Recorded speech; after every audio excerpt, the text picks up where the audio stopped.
Now we begin the first panel of the day.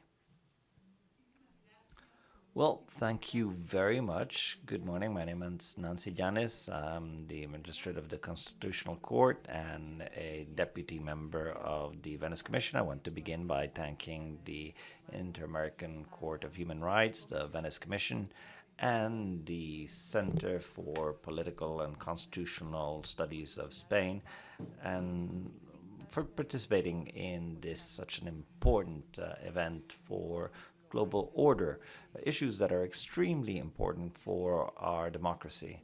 The panel that I'm in charge of moderating is called Democracy and Independent Judges.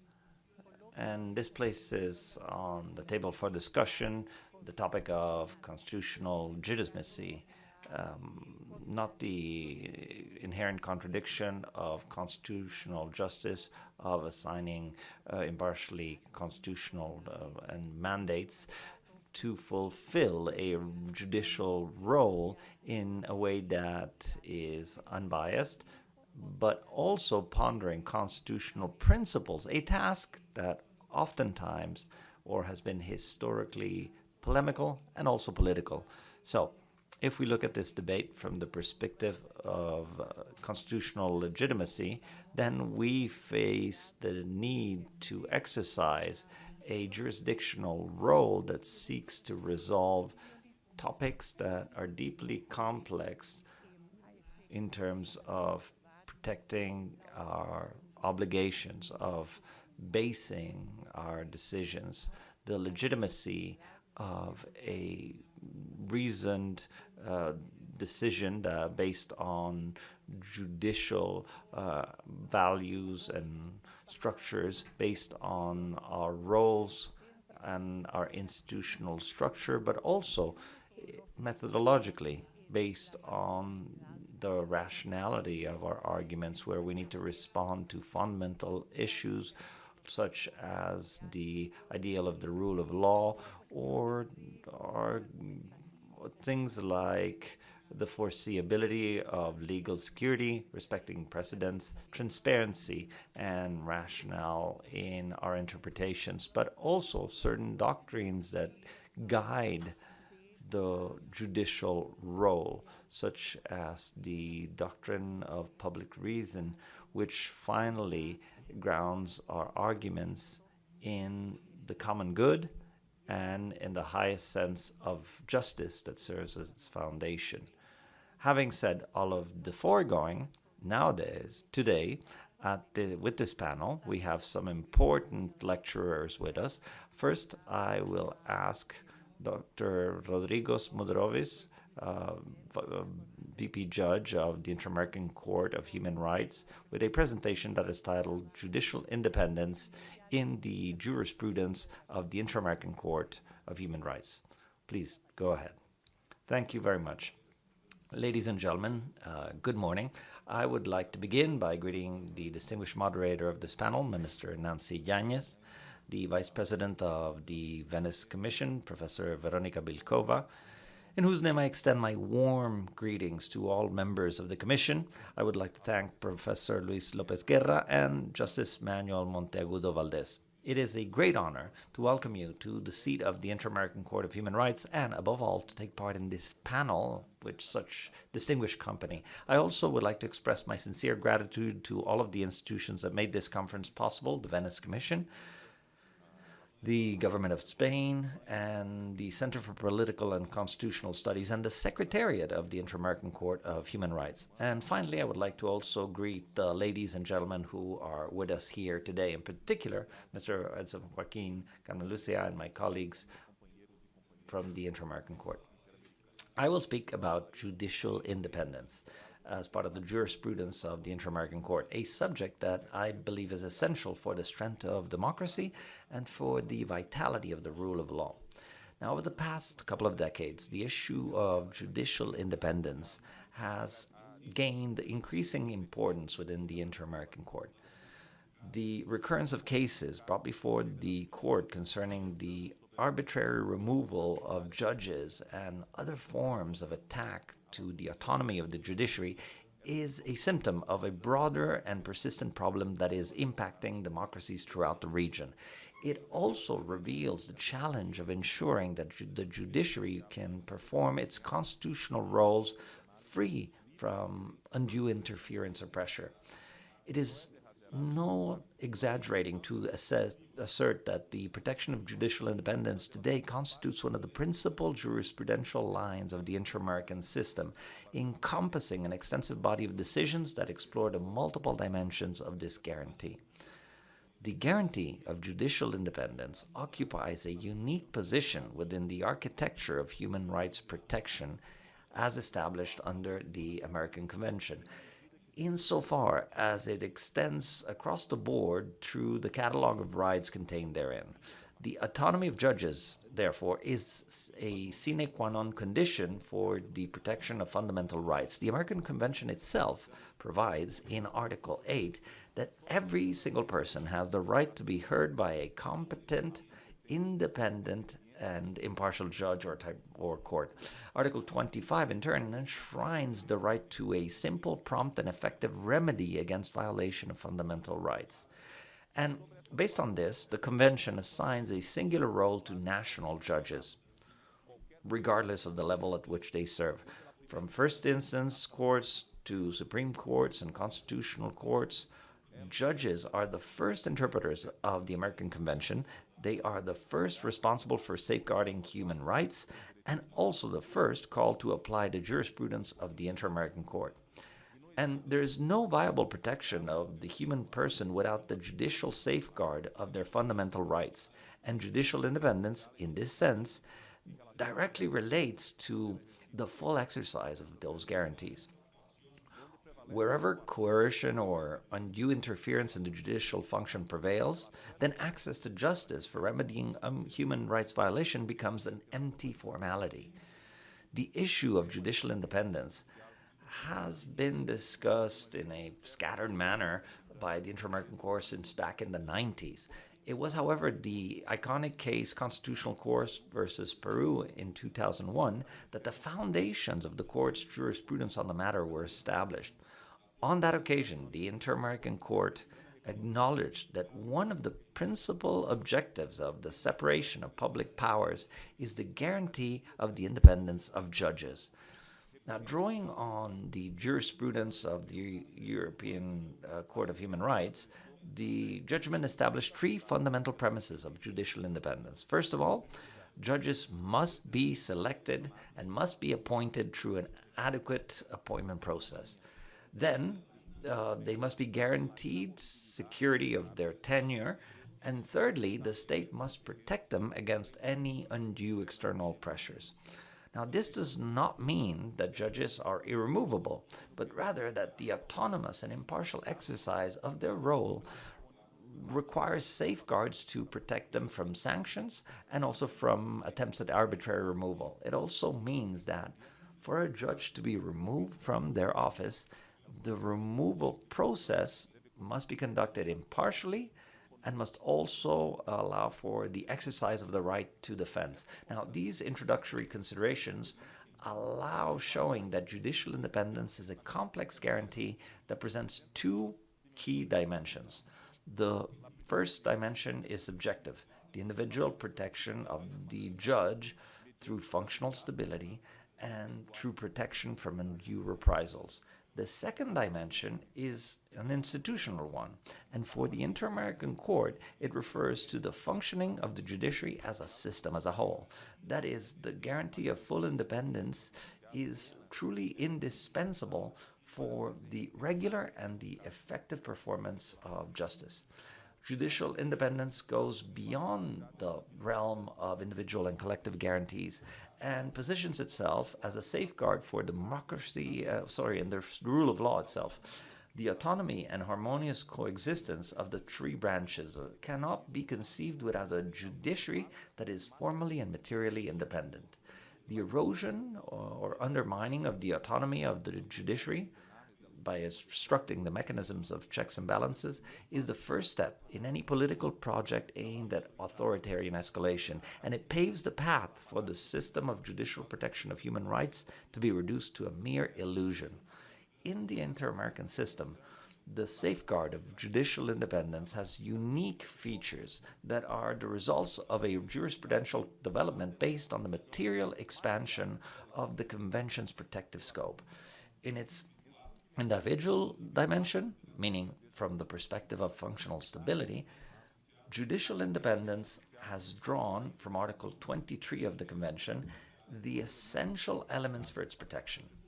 Article 23 refers to the political rights of individuals, and it guarantees the possibility of having access under general conditions of equality to the public service of their country.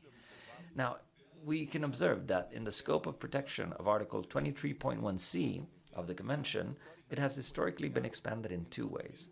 First of all, regarding the content of the notion of access to public office, and second, regarding its subjective scope, meaning who its beneficiaries are.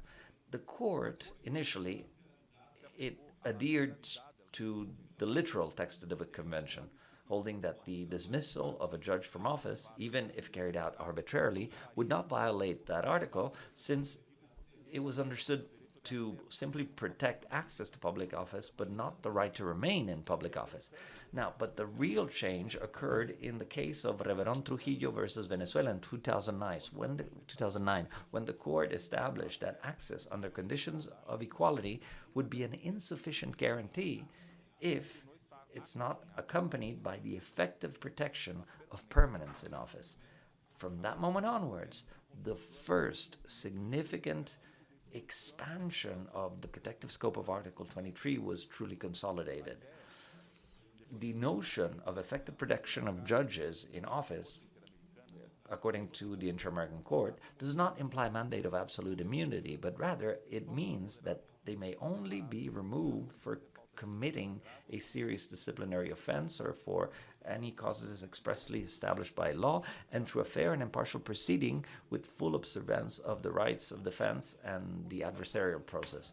Over the year, the court gradually migrated towards a strict conception of judicial independence,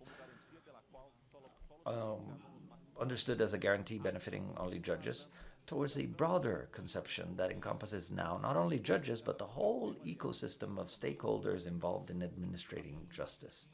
In more recent year, the court also acknowledged that the guarantee for judicial independence was not limited simply to those who exercise jurisdictional functions, but that it also encompassed the activity of prosecutors and the officials of the judiciary, who must also be protected from arbitrary removal from office.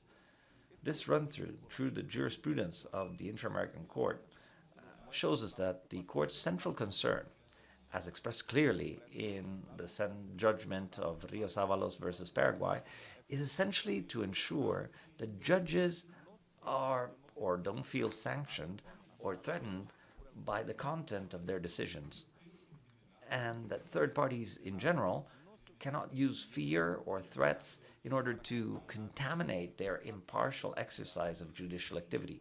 This was made evident, for example, in the recent Gutierrez Navas versus Honduras case, which dealt with the impeachment of justices for voting against law that was being proposed by the governing coalition. And the proceeding was initiated, among other reasons, under the allegation that the decision was not consistent with the security policy implemented by the legislative and executive branches.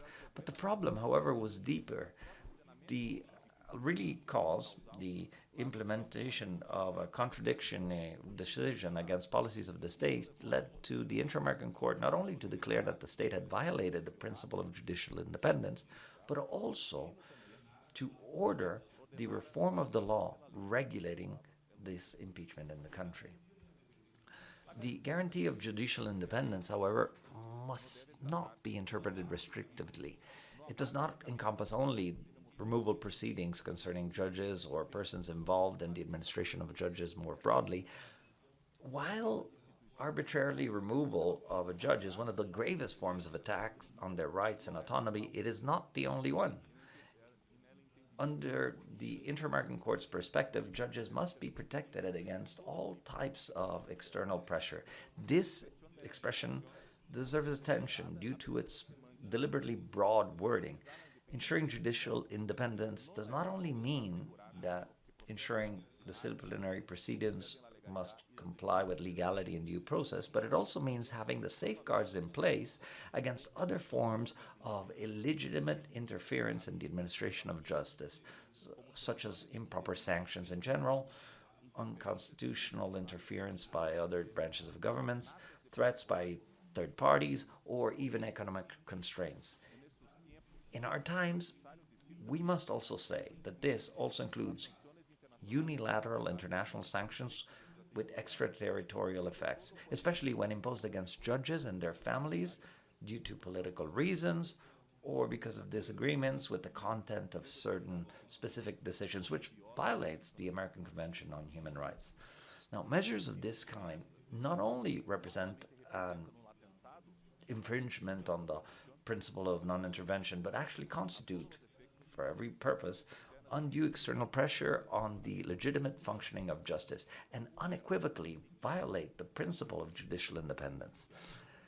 We must recall that judicial independence is not an exclusive principle to the states parties to the American Convention, nor is it a creation of international organizations. Judicial independence derives from the very essence of the democratic principle, and this means that the responsibility to guarantee it transcends borders. It's a shared task that is shared by the international community.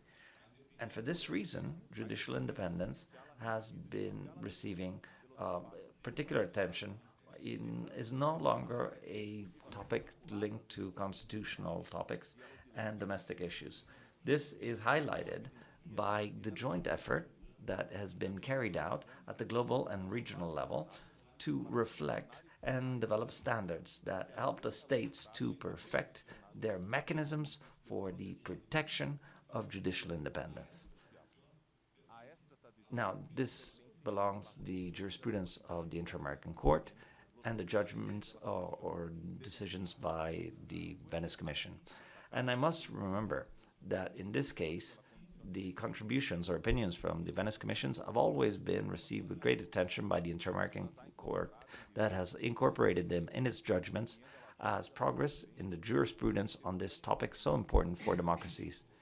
Today's seminar, therefore, must be seen as a continuation of this long-standing dialogue that has been developed on the activities of our organizations, intensifying this exchange of experiences that is already occurring, always by focusing on strengthening democracy and the rule of law. Thank you very much.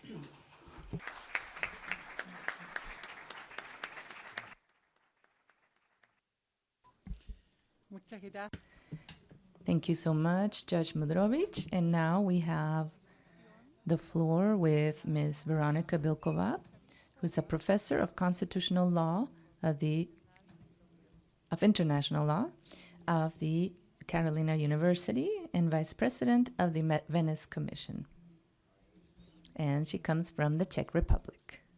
Her presentation is Democracy is Only Possible in the Context of the Rule of Law. You have the floor, Professor. Much. Excellencies, ladies and gentlemen, dear colleagues, it is an utmost honor and privilege for me to be here and to be on this very panel. So I would like to start by expressing my deep gratitude to the three institutions organizing this very interesting event. The topic of my presentation is Democracy is Only Possible Within the Framework of the Rule of Law. And I have to admit that when I received this title, which was assigned to me, it sounded to me first more like an electoral or a political slogan. But then on the second thought, I realized that it actually captures a profound truth about how our democratic societies operate. And in fact, it provides a very useful starting point for my argument today. The argument is structured in three parts, and those will be reflected in three parts of my presentation. First, I will argue that democracy, reflecting on the title, indeed needs the rule of law to function properly. Secondly, I will argue that the rule of law needs independent judiciary to be effective. And third, I will suggest that independent judiciary needs to be protected against democracy or excessive democracy. So we will make the full circle. In developing these three arguments, I will rely on certain outputs of the Venice Commission, especially the 2011 Rule of Law report, the 2016 Rule of Law checklist, and the 2010 report on the independence of the judicial system. I will also rely on some case law of European constitutional courts and of the European Court of Human Rights, but due to the time constraints, I will only be able to mention a handful of cases. So let's start with the first part and the relationship between democracy and the rule of law. Democracy, in its basic understanding, is the rule of the people, or more precisely, the rule of the majority. This is a very powerful idea, one that underpins our current political systems. Yet, if left unchecked, it is also a dangerous idea, because if democracy simply means that the majority can impose its will without limits, then democracy can very easily degenerate into what the ancient Greeks called ochlocracy, the rule of the mob. And the rule of the mob is not democracy. It is chaos disguised as political sovereignty. That is why we must always add a crucial qualification. Democracy must indeed operate within the framework of the rule of law, which functions as a very important corrective. And this framework of the rule of law fulfills a couple of functions, out of which I will mention three of these functions with respect to democracy. First, the rule of law defines the basic concepts of political life. It sets the rules of the game, it sets them in legal normative terms, and it makes sure that these rules are known to everyone. That is what we labeled in the rule of law report and checklist as the principles of legality, so everything is and everyone is ruled by law, and the principle of legal certainty. Everyone knows what the rules are. So that's the first function. The second function, the rule of law ensures that these concepts and rules are applied fairly and equally to all members of the political community, the principle of non-discrimination, that power is not exercised in an arbitrary manner, the prohibition of arbitrariness, and finally, that any attempts at abusing power are prevented, the prohibition of the abuse of power. In other words, the rule of law seeks to make sure that the winner cannot take it all, that whatever political parties win the elections, they cannot stop the game and stay in power forever. That the show goes on, to paraphrase another song. So that's the second function. The third one, the rule of law also establishes normative boundaries that guide how democracy functions in practice, and it helps establish and cultivate democratic culture. Democracy cannot be built from the top only. It needs to be built from the bottom, and it presupposes a certain democratic culture, and we discussed that yesterday. So it needs to be built on such values as trust, the preference of dialogue over conflict, the respect for human dignity of everyone, and also the respect of plurality. So people with a different political views might be political opponents, but they should never be considered as enemies to be eliminated or eradicated from the society. So to sum up this part, the rule of law is important because it defines the rules of the game, it makes sure that these rules apply to everyone in a non-arbitrary manner, and it helps establish this democratic culture. If we do not have this, then in the best case, the democracy is just an empty shell. There are various actors which play a very important role in this exercise. And the one that I will focus on in the second part of my presentation is the judiciary, the independent judiciary. So in this part of the presentation, I would like to argue that judges, the judiciary, plays a vital role in upholding the rule of law. The rule of law is not self-executing, so it needs actors, someone who would interpret and apply it and enforce it in practice, and that is exactly where judges come in. And they perform a couple of vital functions, out of which I will again mention only three. That's by no means an exhaustive list, but I'll stick to these three rules, and I will try to provide some examples from the practice of European constitutional courts. The first role is that of upholding constitutional individual rights making sure that these rights are not merely theoretical on paper, but they are actually real, effective, and enforceable and enforced, and that they also form the whole legal order, that the whole legal order is interpreted in light of these individual rights. One example, in 1958, the German Federal Constitutional Court was asked to consider whether fundamental rights, human rights, apply only in the vertical dimension between the state and individuals or also in the horizontal dimension. And it stressed that although human rights were designed for this vertical dimension, they need also to affect the private relations between people. That's the beginning of the doctrine of horizontal effects of human rights, which has been very important in many European jurisdictions. So that's the first role. The second role is that of protecting of minorities. And by minorities, I mean both political minorities, those who have not won the elections at the moment, and also more stable minorities like gender minorities, national minorities, religious minorities, etc. Here, the judge makes sure that rules are fair in the first place, and also that they are applied in the fair manner, which is not necessarily the same. My example comes from Slovakia. In 2016, the Slovak parliament adopted legislation which was aimed at disfavoring political parties representing minorities, especially the Hungarian minority. The Constitutional Court of Slovakia stepped in and abolished this legislation, arguing that it would not be fair because minority interests representing political parties would have a lower chance to succeed in elections. That's the second role of the judiciary. The third role is that of making sure that the separation of powers is respected and that checks and balances remain in place. Here I would like to use an example again from my region, from Romania. In 2012-2013, the Romanian parliament adopted a set of laws which aimed at limiting the powers of the judiciary on the one hand, but also the powers of the executive and also the legislation, the anti-corruption legislation. And again, the Constitutional Court, this time the Constitutional Court of Romania, stepped in and made sure that this legislation would not stay in place.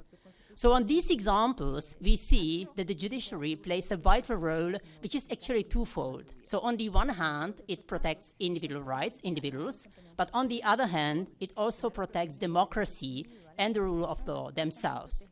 It ensures that the game of politics remains fair and that elections and laws do not become instruments of domination. To be able to fulfill this function, the judiciary needs protection itself, and that brings me to the third and final part of my presentation. So in this part, I would like to argue that indeed, the judiciary needs to be protected from excessive democracy. What I mean by that? First, what I don't mean by that. I don't mean by that that judiciary should be immune to criticism or that no criticism, no accountability could apply with respect to the judiciary. That is not the case. If it were the case, we would be in a kind of autocratic Judeocracy, and that's not the point. The point is that it needs to be protected against certain forms of external pressure, external interference, and my predecessor already spoke partly about that, so I will follow up on this. This excessive interference can come from different sides. And again, I think three is a magical word today, so I'll stick to it. I will mention three types of possible interference. And that's interference from political side, political interference, that's public pressure, and that's economic and social pressure. So first of all, political interference. That's something that is not new. There has always been an attempt, or there have always been attempts by politicians to influence the judiciary through different means which are well known, fake judicial reforms, cutting budgets for disfavored courts, manipulating disciplinary proceedings, controlling judicial appointments, etc., etc. So this is not new. At the same time, this is quite well mapped, quite well described in all the continents, including in Europe. So we have a rich case law of the European Court of Human Rights, basically labeling what is wrong, and we have also quite a rich case law of the Venice Commission in this respect. So just to mention two cases from the European Court, that's Baka versus Hungary from 2016 and Broda and Bojara versus Poland from 2022.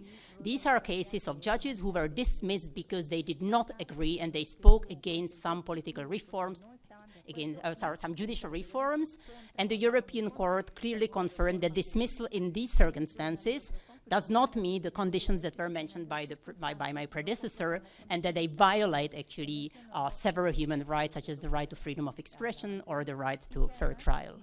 The Venice Commission, in its numerous reports and opinions, has proposed certain guarantees that should be put in place to make sure that the risk of political interference is minimized. For instance, transparent and merit-based appointment processes, secure tenure, adequate remunerations, independent judicial counsel. So this first type of interference is well known, and we know, at least in theory, how to deal with that.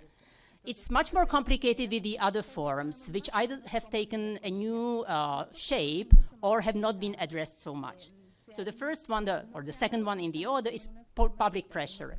And by that, I mean both public pressure in the sense of, for instance, comments on social media, threats to the judiciary, but I also mean some new initiatives, for instance, those aimed at popular election of judges in certain countries. That's something that is relatively new, at least this form is relatively new, and that has not been well studied yet, and that deserves attention. The same applies to the last form of interference. That means the interference by powerful economic and social forces through corruption, through lobbying, through threats.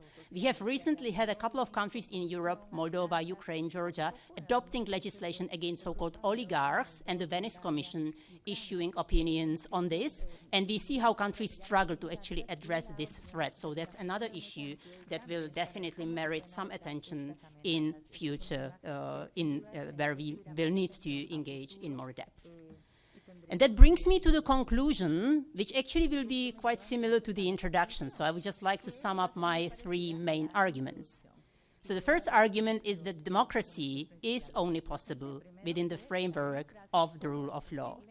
The relationship between the two concepts, the rule of law and democracy, is not one of mere coexistence. Rather, it's one of deep interdependence. The rule of law provides democracy with its structures, its limits, its legitimacy. It prevents the majority from becoming tyrannical and ensures that political power remains accountable, predictable, and just. So that's argument number one. Second, the rule of law needs many actors. One of them, a very important one, is the independent judge. Judges give life to constitutional principles and ensure that the promises of democracy are not empty words, but enforceable rights. That's the second point. And the third one, very important one, where we actually echo each other with the predecessor, is that the judiciary itself needs to be protected from excessive democracy. That means from external interference, from political pressure, from political interference, popular pressures, and economic or social influence. The judiciary must be protected not because it would be superior to other democratic institutions, but because it is essential to democracy's survival and endurance. In this sense, the judiciary acts as what we could label as democratic conscience, ensuring that momentary patience do not prevail over long-lasting legal principles, such as the principles of democracy and the rule of law. And you see how well trained we are in the Venice Commission to stick to the time. Thank you for your attention.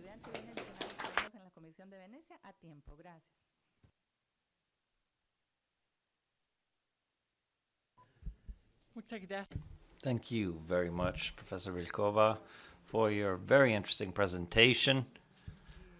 Up next, we have Professor Luis Lopez Guerra on the topic of the Constitution and democracy.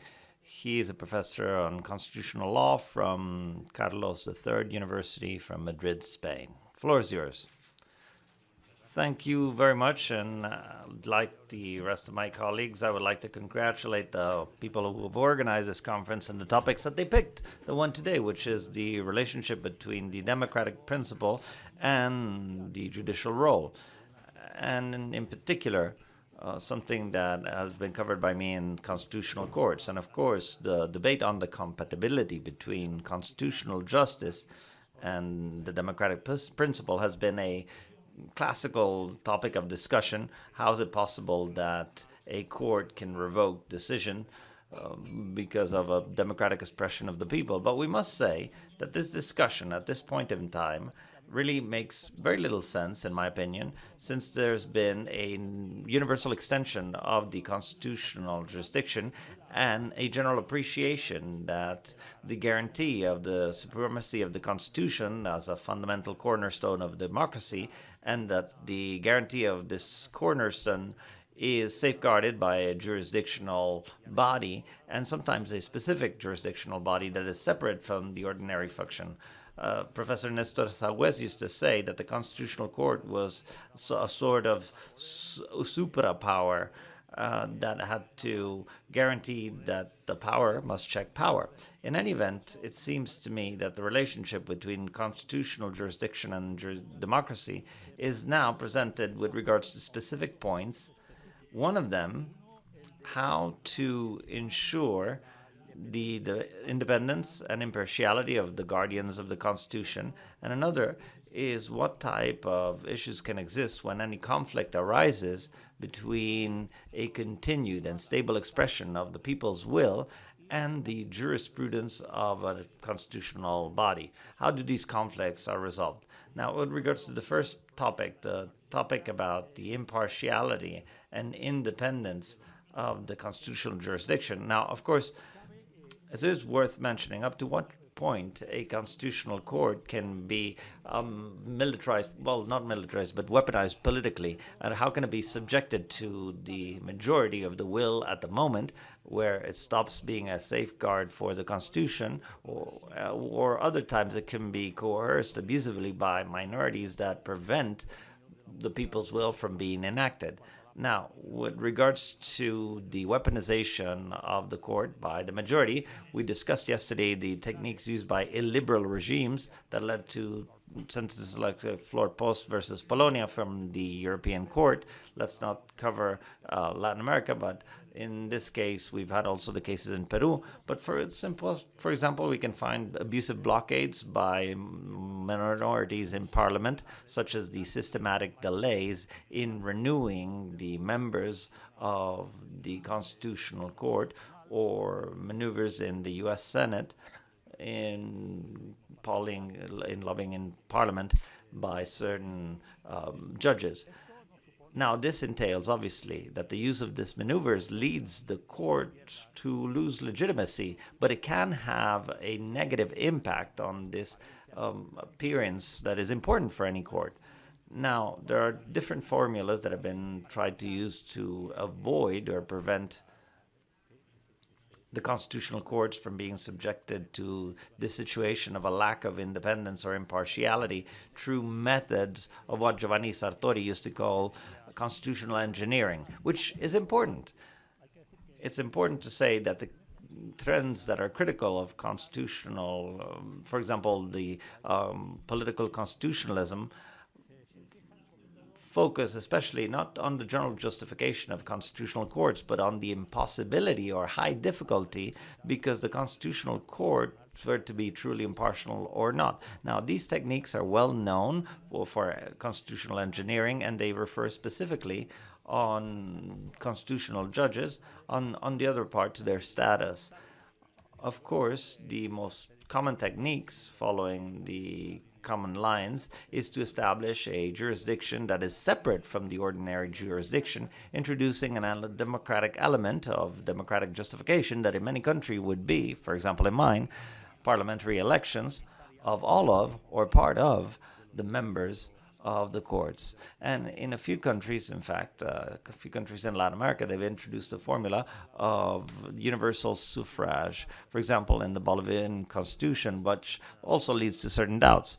But this system, of course, in order to lead to these lines of impartiality and independence, has to depend on enhanced majorities, also the establishment of a limited duration of the role of judges, ensuring a renewal of the structure of the court, and even a partial renewal to prevent the majority at the time and prevent them from controlling all of the components of the court.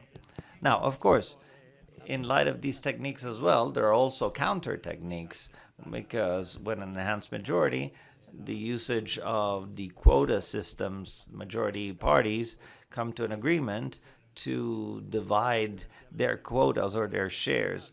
Now, in terms of partial renewals, sometimes they can be prevented by blocking minorities that have sufficient members in parliament to prevent this renewal and abusively retain the permanence of the members that should have, in fact, have left.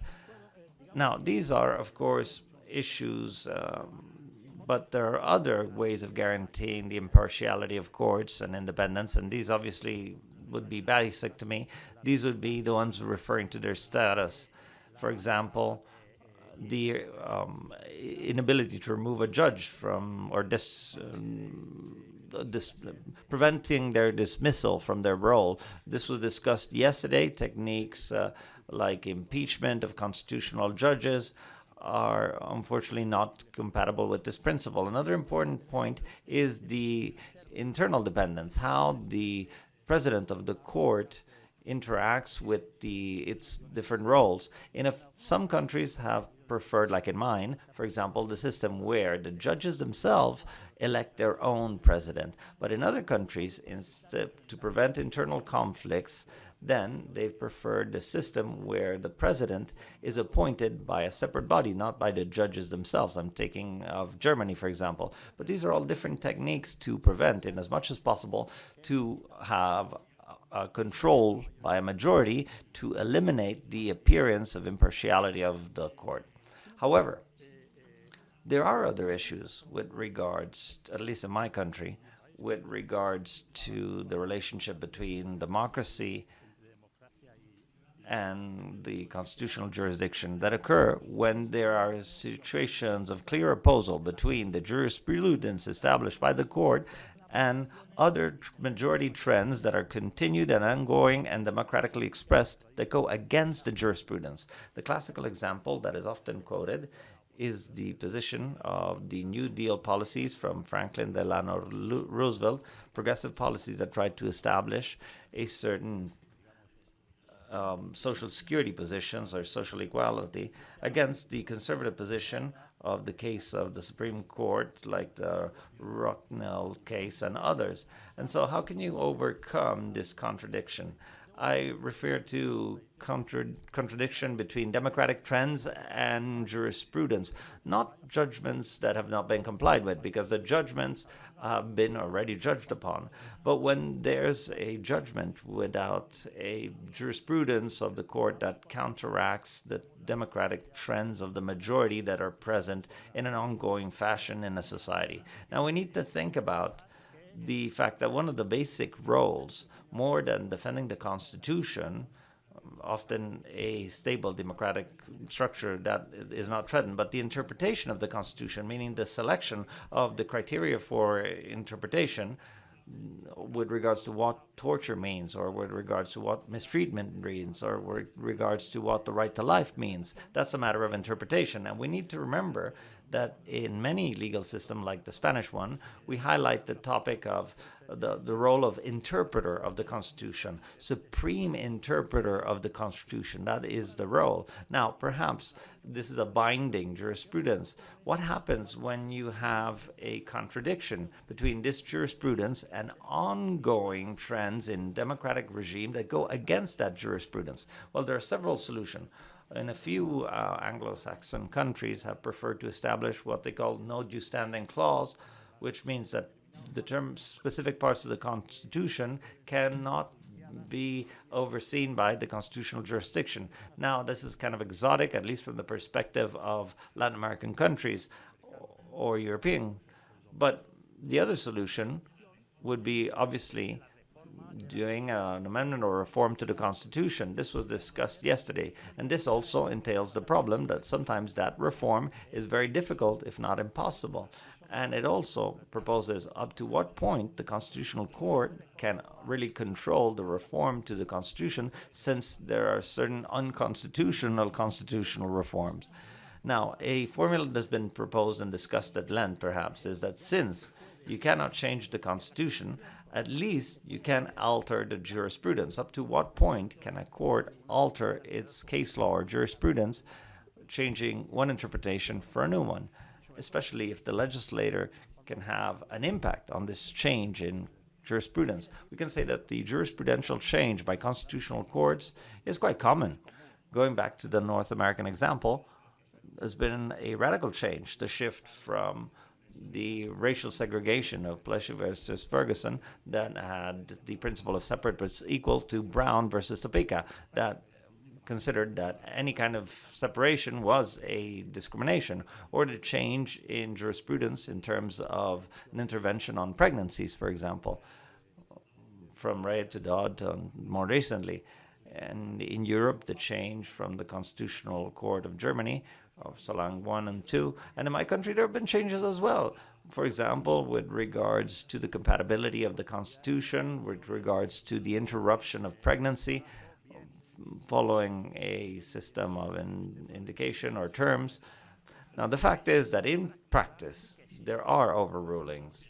There are changes in the jurisprudence of Constitutional Court. Now, the question is, up to what point can legislators induce this change in jurisprudence, tackling the established jurisdiction? From a radical perspective, we could say that no, the legislator must follow the established jurisprudence in deciding the judgments of the Constitutional Court. But in practice, we must acknowledge that the constitutional courts are the supreme interpreters of the Constitution, but they're not the sole interpreters of the Constitution. And by they themselves changing their interpretation, they're not a definitive interpreter either, because the lines of jurisprudence can and do change. So we cannot deny the possibility for a legislator to propose a new interpretation of the Constitution different from the one that the constitutional framework has established. Obviously, this entails the risk that the Constitutional Court might not authorize this interpretation and declare the new law unconstitutional. Now, in my country, we have discussed this at length, and it's worth pointing out that if the legislator carries out this duty of trying to change the jurisprudence, then they need to be subject to certain conditions. A formal condition would be that the proposal is an evident and clear proposal, that it doesn't try to, behind the scenes, change the constitutional interpretation without acknowledging it. In material terms, for example, it needs to justify the changes in the jurisprudence proposed by the legislator through, for example, the existence of contradictory precedents, or that there is some obvious manifest mistake, error in the previous jurisdiction, or that there's been a deterioration in that jurisprudence, meaning that the general principles established by that jurisprudence have had so many exceptions and caveats that it's become unrecognizable. For example, think of the continuous assistance of unique votes that may lead to a change in interpretation. Now, obviously, if we accept the fact that the legislator may propose a change in jurisprudence, then taking into account the principles of legal security, then this should be done with making sure that it fulfills these requirements. Now, there could also be requirements with regards to constitutional jurisdiction. For example, when can a constitutional court change its jurisdiction? Well, first of all, there should be a rigorous technical analysis of the change in circumstances or things that justify it. And for example, one point can be that a constitutional court cannot change its jurisprudence frequently and continuously so that it's just linking to the changes in majority. So the principle of legal security would seem very important in this aspect. In conclusion, I would say that if we examine this relationship between democracy and constitutional jurisdiction, we need to consider these two aspects. The status aspect, meaning how you select and appoint the members of the court, and the dynamic aspect, meaning whether you can carry out a dialogue between the legislator and the court, making adjustments according to circumstances at the time. It's a complex topic, and obviously it's easier to ask questions than to provide answers. But that's why I thank you very much for listening to me today. Thank you.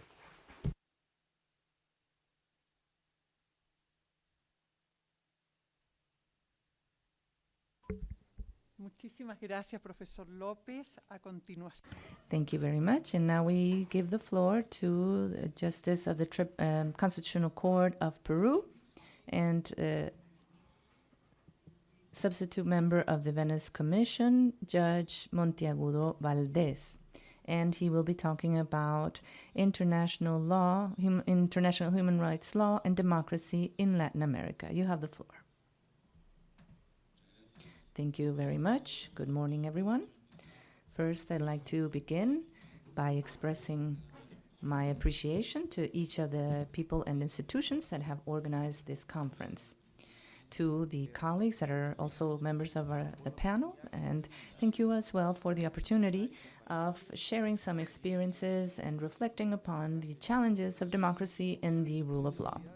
I would like to briefly refer to the complexity of such challenges from the phenomenology of international law and the uniqueness of the experiences in Peru and Latin America. If I may, I come from international law and especially financial and monetary law, so that's my background. I would like to say that my core thesis in the presentation will be as follows. There is a classic definition of liberal thinking that we all know, which states that every society where the guarantee of rights is not ensured and where there's no separation of powers does not have a constitution. 1789. So the first thing I'd like to state is that today, international human rights law has become a mechanism for constitutional operation because it presupposes that separation and decentralization of power to guarantee fundamental rights. Now, all of humanity is undergoing a process that is still in construction, but it is vital to think about it for the good of democracy. This means we must adapt classical political thought to contemporary realities. In Latin America, having its own dynamics with lights and shadows, of course. As has happened in all large transformations in history, as the one we are living, there's been, as we heard yesterday, and I'm also linking my thoughts to yesterday's presentations, there's been a regressionist speech against human rights, even in states that actually promoted the regional human rights courts. So I'd like to develop 3 arguments. First, briefly recalling how international law has transformed itself. Then I'd like to refer to some adaptation problems, and I will conclude with some suggestions to face these challenges. First of all, the transformation of international law. Both in economic terms and in human rights terms, international law has become domestic, as Slaughter and Burke-White suggest. So it no longer covers aspects that were only referred to internal sovereignty. It has become intra-state law, looking at the relationship between people and the states and the people that are subjected to their jurisdiction. And although it might be unacceptable to some people in power, is that the national state no longer decides the legal situation of individuals or companies. This can be corrected by international jurisdiction, and it can be pursued internationally, such as the CIADI system's arbitration. So it can go beyond borders. This is a legal, factual reality. But if we look at the background of the process, we can see, and yesterday we heard some interesting historical references, that international arbitration of investments, for example, is inspired by the supranational human rights systems that were institutionalized much before, more than 10 years before, any free trade agreements or investment agreements. And so we know that this is also a process or a product of a larger phenomenon, which is the humanization of international law, to make it anthropocentric and not so much state-centric. Something else of interest, if you think about economic international law and compare it to human rights law, both are intrinsically of a protective nature in the sense that they are controlling legality or controlling constitutionality of internal or domestic relationships based on a system of recognition of rights, fair treatment, non-discrimination, due process, financial stability, monetary stability, etc. So intra-state, anthropocentric, and guaranteeing rights. International human rights law crosses borders and divides a part of the national power to ensure that fundamental rights are made effective. This again is an echo of 1789 and even before, in the history of Latin America, for example. So that's the transformation. Now let's look at the problems of adaptation. What I've just mentioned, the transformation I've described, is not simple. And there's the first problem in our constitutional models that Georges Bourdeau already identified in France in the 50s. And he warns that we tend to assume quickly that our democracies are faithful heiresses of post-French Revolution liberalism, without realizing that these classic democracies, I won't say perfectly, but found a good way to link the constitutional means to exercise power with the goals and purposes of liberalism. So the exercise of power must always ensure liberty, autonomy, and participation. But in our democracies, there are times when power is exercised with measures that directly contradict the aim they supposedly serve. And we've heard several examples. Parliamentary majorities that feel legitimated to govern, or states, people, and governors that forget about or ignore the rest of the people. There is a disconnect between the means and ends, constitutionally speaking, and it makes for a larger crisis of democracy, questions legitimacy, and installs a political nihilism. They can all leave, and we've seen this in Latin America and even in Europe. Now I'd like to refer to my background, looking at the disconnect between the monetary and financial world. Central banks in Central America or Colombia and Peru have understood that their legitimacy requires extending truly and concretely the benefits of monetary stability to marginal sectors. And today they are multiplying a series of instruments and payment instruments to benefit marginal sectors from this stability. And this includes digital currencies. For example, in Peru, the central bank, the independent central bank, in the midst of a profound political crisis in our country, is probably the political institution that's most respected by public opinion. But of course, reality is never black or white, and we're going through a process of internationalization of human rights, and we are also receiving that in our legal systems.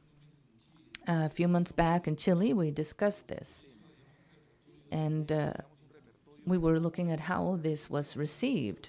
The hierarchy of human rights treaties varies. If you compare it, you have a few countries that expressly enshrine a constitutional level for international human rights treaties. That was the case of Peru in the 1979 Constitution. It directly states it as such. Or France, with the 1946 Constitution, saying that France consents with the limitations, the necessary limitations to sovereignty for the organization in defense of the peace. And then we have a series of mechanisms on the priority for human rights treaties and their level above the law or authentic interpretations. But with all the nuances we might have, most solutions tend to reduce conflict and want to integrate national standards and international standards.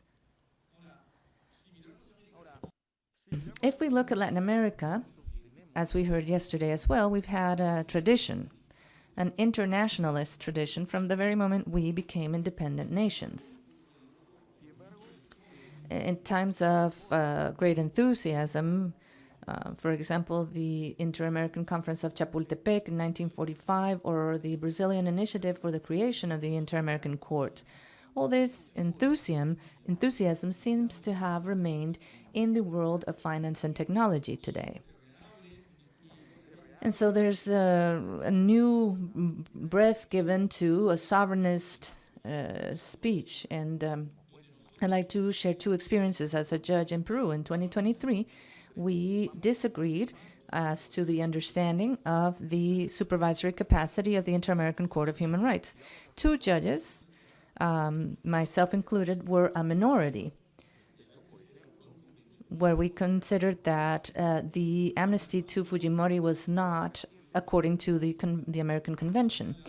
And today, the law again modified our constitutional process, saying that the interpretative force of international jurisprudence in human rights is only for processes where Peru is a party to them.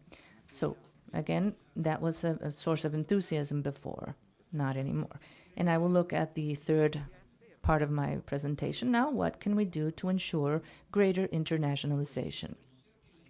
We must recognize that the internationalization of human rights must be provided with legitimacy, like any constitutional process. The means to provide legitimacy are diverse. There's no single source. I've mentioned central banks, but we could also refer to national judges, international judges, as developers of international law, or to the phenomenon of the crystallization of customary international law. We all recognize its legal efficacy. So, beyond the fact that the human rights system has a series of treaties, Hughes-Kogan standards, case law, customary international law, soft law, it is fundamental for a legitimacy analysis, and I think this has been mentioned, but I want to underscore it, is to link the population to this process somehow, to engage them. Democracy resides in the people, and as Bourdieu also said, admitting a supranational regime implies the recognition of international sovereignty of the people. Armin Bogdandi asks himself in an interesting book, in the name of whom are international courts issuing their opinions? And it's in the name of people and citizens. So for the good of democracy, we must develop this constitutional sentiment. In Peru, we talked about this a few years back, although not anymore, the constitutional sentiment. And I think someone mentioned this yesterday also, the conventional sentiment in the sense of going with the international treaties and conventions. And not just for judges who have a fundamental role. How to do this? Well, I'll close with 3 ideas. I think I have 2 minutes. First, again, thinking of that background, that it's important for human rights to go out to the streets and to expand without any bindings. Again, coming from the world of economics, to find new terrains, new languages, new people, so that all the population can take ownership of human rights. And I have a brief list of suggestions. First, let's follow the experience of the European Court of Human Rights and include in the inter-American system the possibility for legal entities and corporations to recur to the courts, to talk about freedom, ownership, so that the culture, the human rights culture, is not only for one sector of society. Second, let's introduce into our repertoire of fundamental rights, as is already being discussed in the Venice Commission under the checklist, some elements that are from the economic constitution, such as financial and fiscal stability, the protection of technological rights, and I'm sure this will be discussed in the coming panel. Third, and here I might be a bit more violent, let's destroy the opportunistic speeches of citizen security as the main value of the state, and reivindicating an old liberal tradition according to which it's necessary for government or power to have such a nature or characteristic that a citizen can never be afraid of another. So judges should not be afraid of power. Women should not be afraid of violence. This is a typical discourse of liberal thought that has to be reappropriated with this opportunistic citizen safety type of discourse. And lastly, let's ensure that the inter-American system and our constitutional courts have a more imagination and go through more efforts to promote the reestablishment of a system of political parties and citizen participation in our region. The active life, vita activa, proposed by Hannah Arendt, is the best antidote against totalitarianism. Thank you.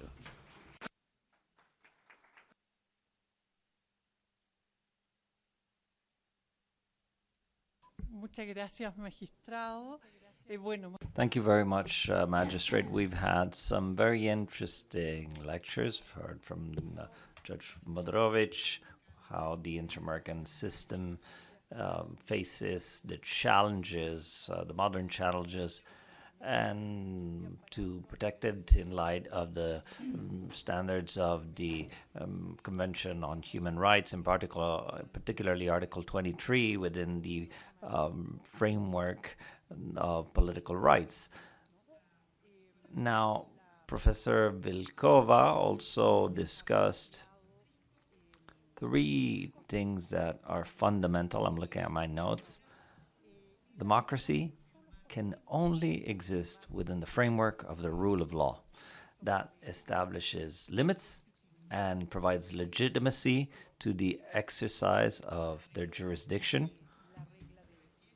The rule of law requires independent judges, and judiciary must be protected from external pressures, which obviously entails big challenges in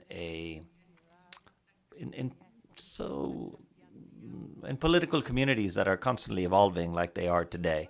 The most critical topic of pressures and the risk of turning the application of the jurisdiction political occurs in the realm of constitutional justice, undoubtedly, as mentioned by Professor Lopez. These topics are not separate, let's say.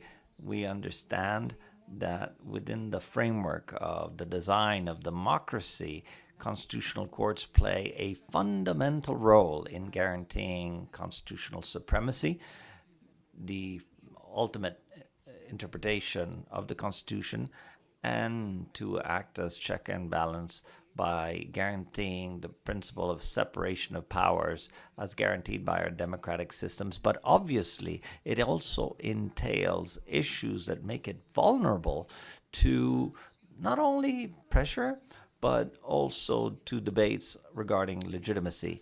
And so, from that perspective, he proposed the role that legal precedents play, but also the conflict that arises from envisioning the present from a static perspective, meaning we need to have good reasons to actually change judgments established in jurisdiction. And a thought arises from that was also mentioned earlier, the doctrine of roles with regards to what are the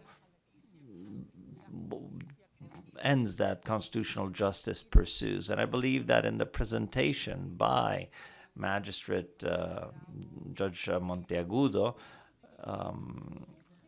he mentioned international law and the consensus that international law and multilateralism can offer for the purposes of determining what are basic agreements and those are the fundamental rights that are expressed especially through this harmonious integration between international and national law.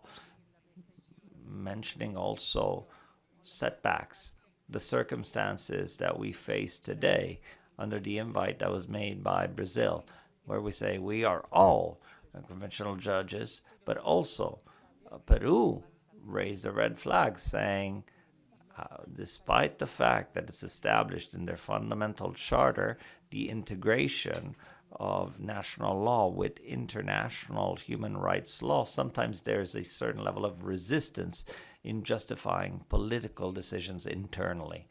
Now, I want to thank you all very much for your presentations.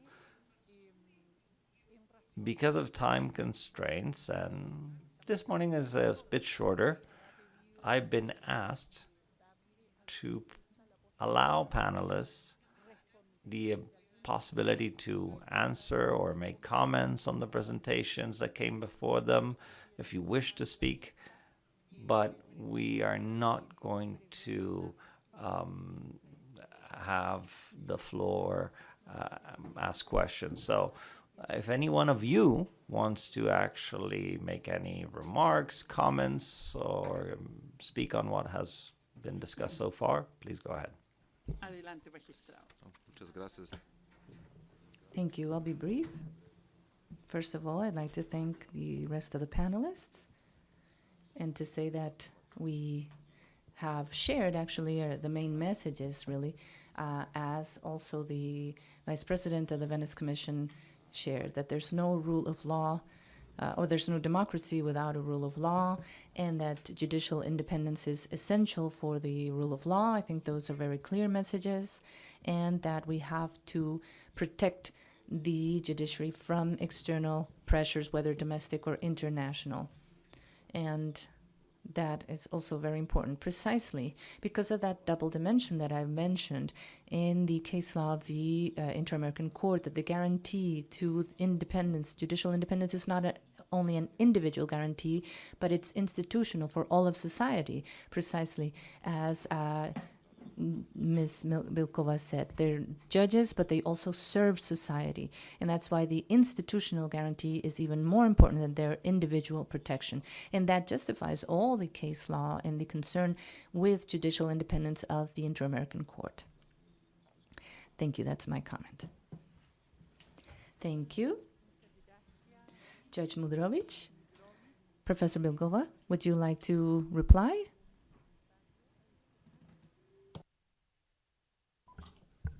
So this has been a very interesting panel, which would give rise to, I assume, many questions. I'll just briefly comment on some issues that have come to my mind both today but also yesterday.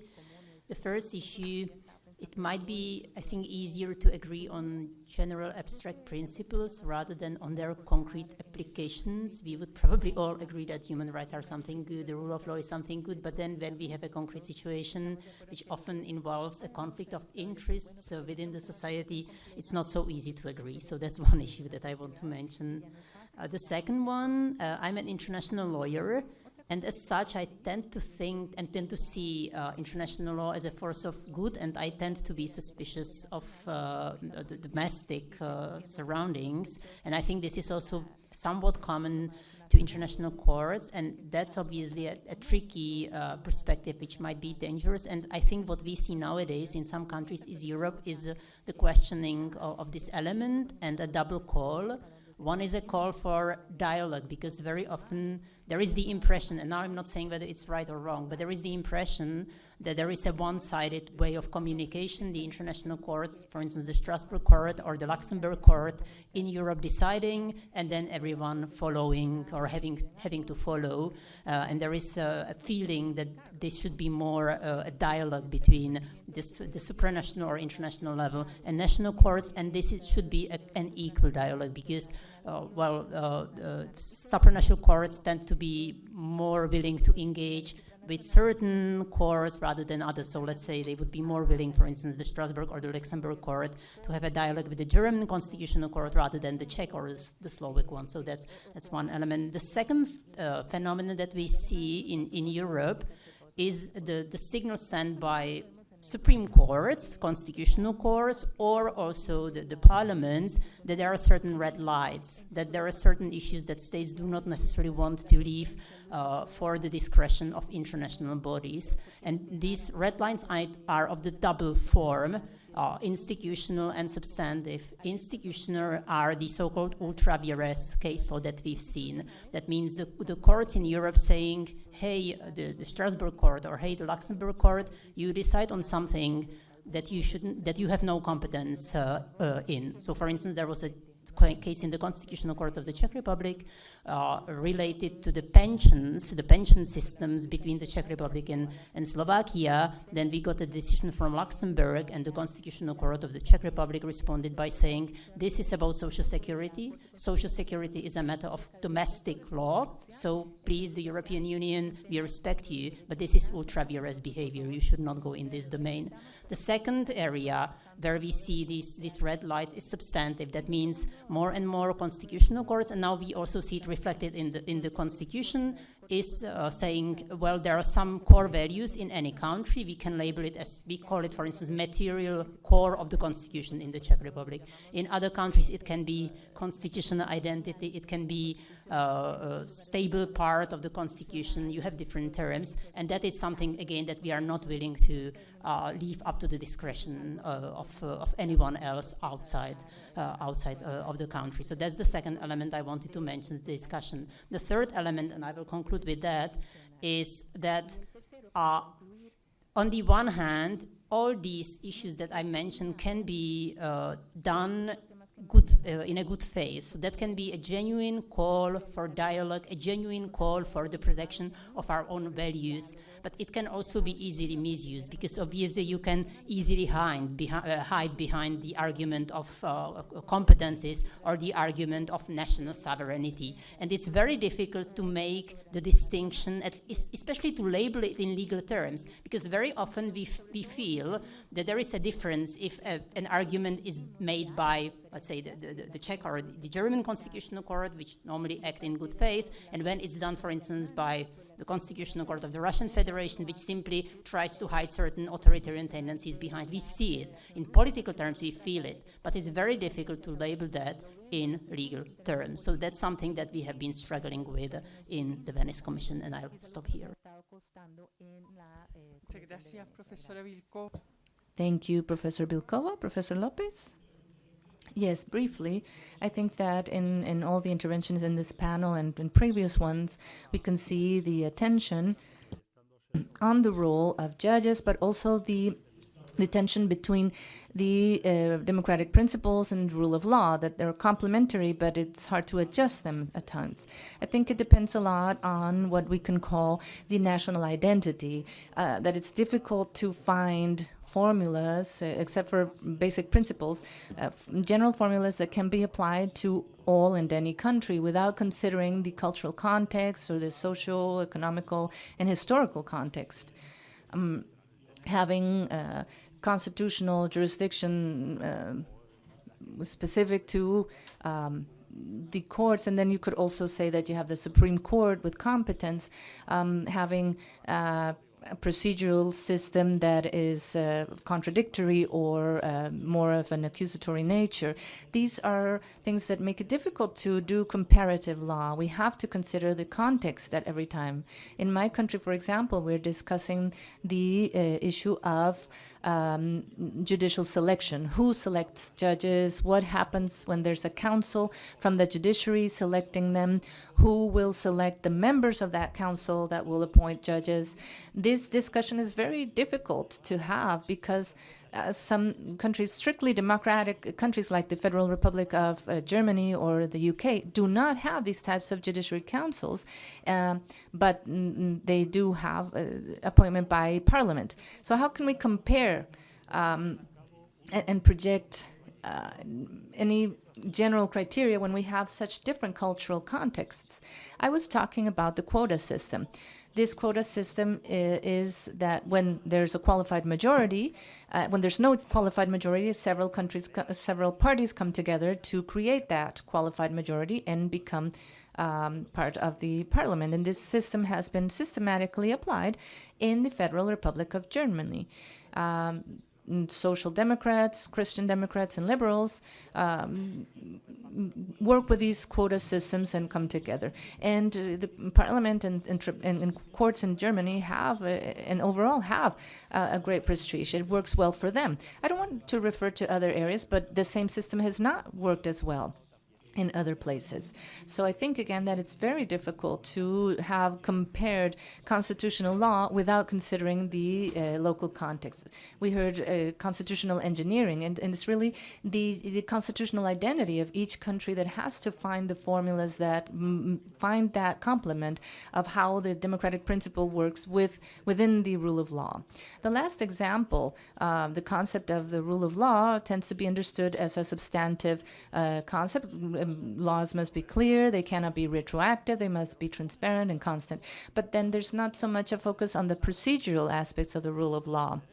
And of course, processes have an importance in any legal proceeding, but the legislative procedure, for example, we haven't paid much attention to the requirements of the rule of law in the legislative procedure, in the capacity of minorities, and the fact that there should be no amendments contradicting the results of a text. So we're just starting to realize this precisely because of illiberal states that are putting this into practice, where violating the rule of law has been more, not only, but mostly through the procedural pathway and not just through the substantive one. So what I mean is, when we appreciate all these matters, the situation, the specific context of each country must be considered carefully to be able to have any kind of dogmatic statement, because it's difficult to cover it all.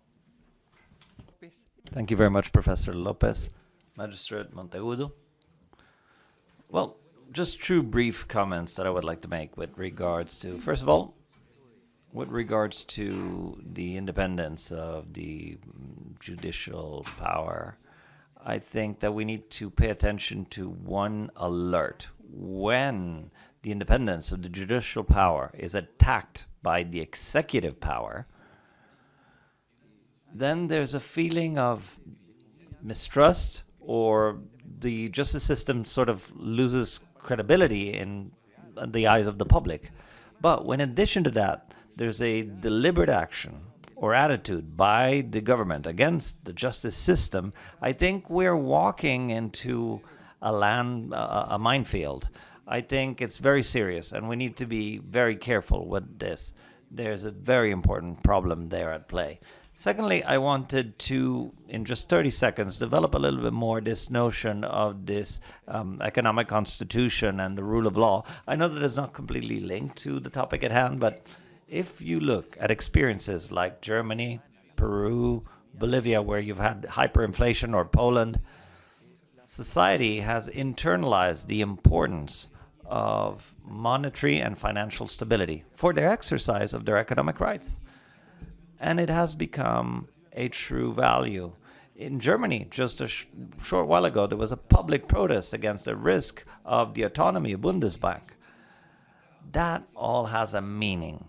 It has a meaning, and it makes sense to constitutionalize these economic institutions, right? In the case of Peru, the macroeconomic stability, the monetary stability in particular, has freed us from a much greater level of insecurity because the crisis was much deeper.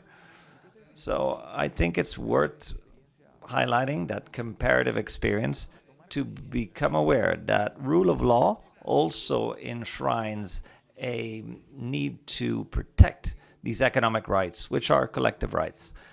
I also want to conclude with a comment on what was pointed out with regards to the appointment of the members of the Constitutional Court, or high-level courts in general. There's also a look perspective that tries to legitimize. It says these judges must be appointed by parliament because it's elected democratically. In Peru, we've discussed this at length. It's difficult to include in our thoughts something that I've seen a lot in the Venice Commission, and which is in European countries. It's perfectly normal in these appointment processes to have civil society participate and to have experts participate. Turning to this notion of providing certain neutrality and technicality to a process that should be democratically legitimate. And I go back to the point I made in my presentation. Legitimacy does not arise simply from direct democracy. It can arise from technocracy or a good use of power as well. So I invite countries like my own, where we feel a certain resistance to have these third-party opinions because we think that they come biased or with ideologies. But I think that we need to steer towards these different experiences and learn from them. Thank you. Thank you very much, Magistrate. And I think that with this, we conclude the first panel for this morning. We want to thank all of the panelists for the fantastic lectures and the opportunity for learning so much from you this morning. Thank you very much.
Good morning. So let's begin with the last panel of the international seminar.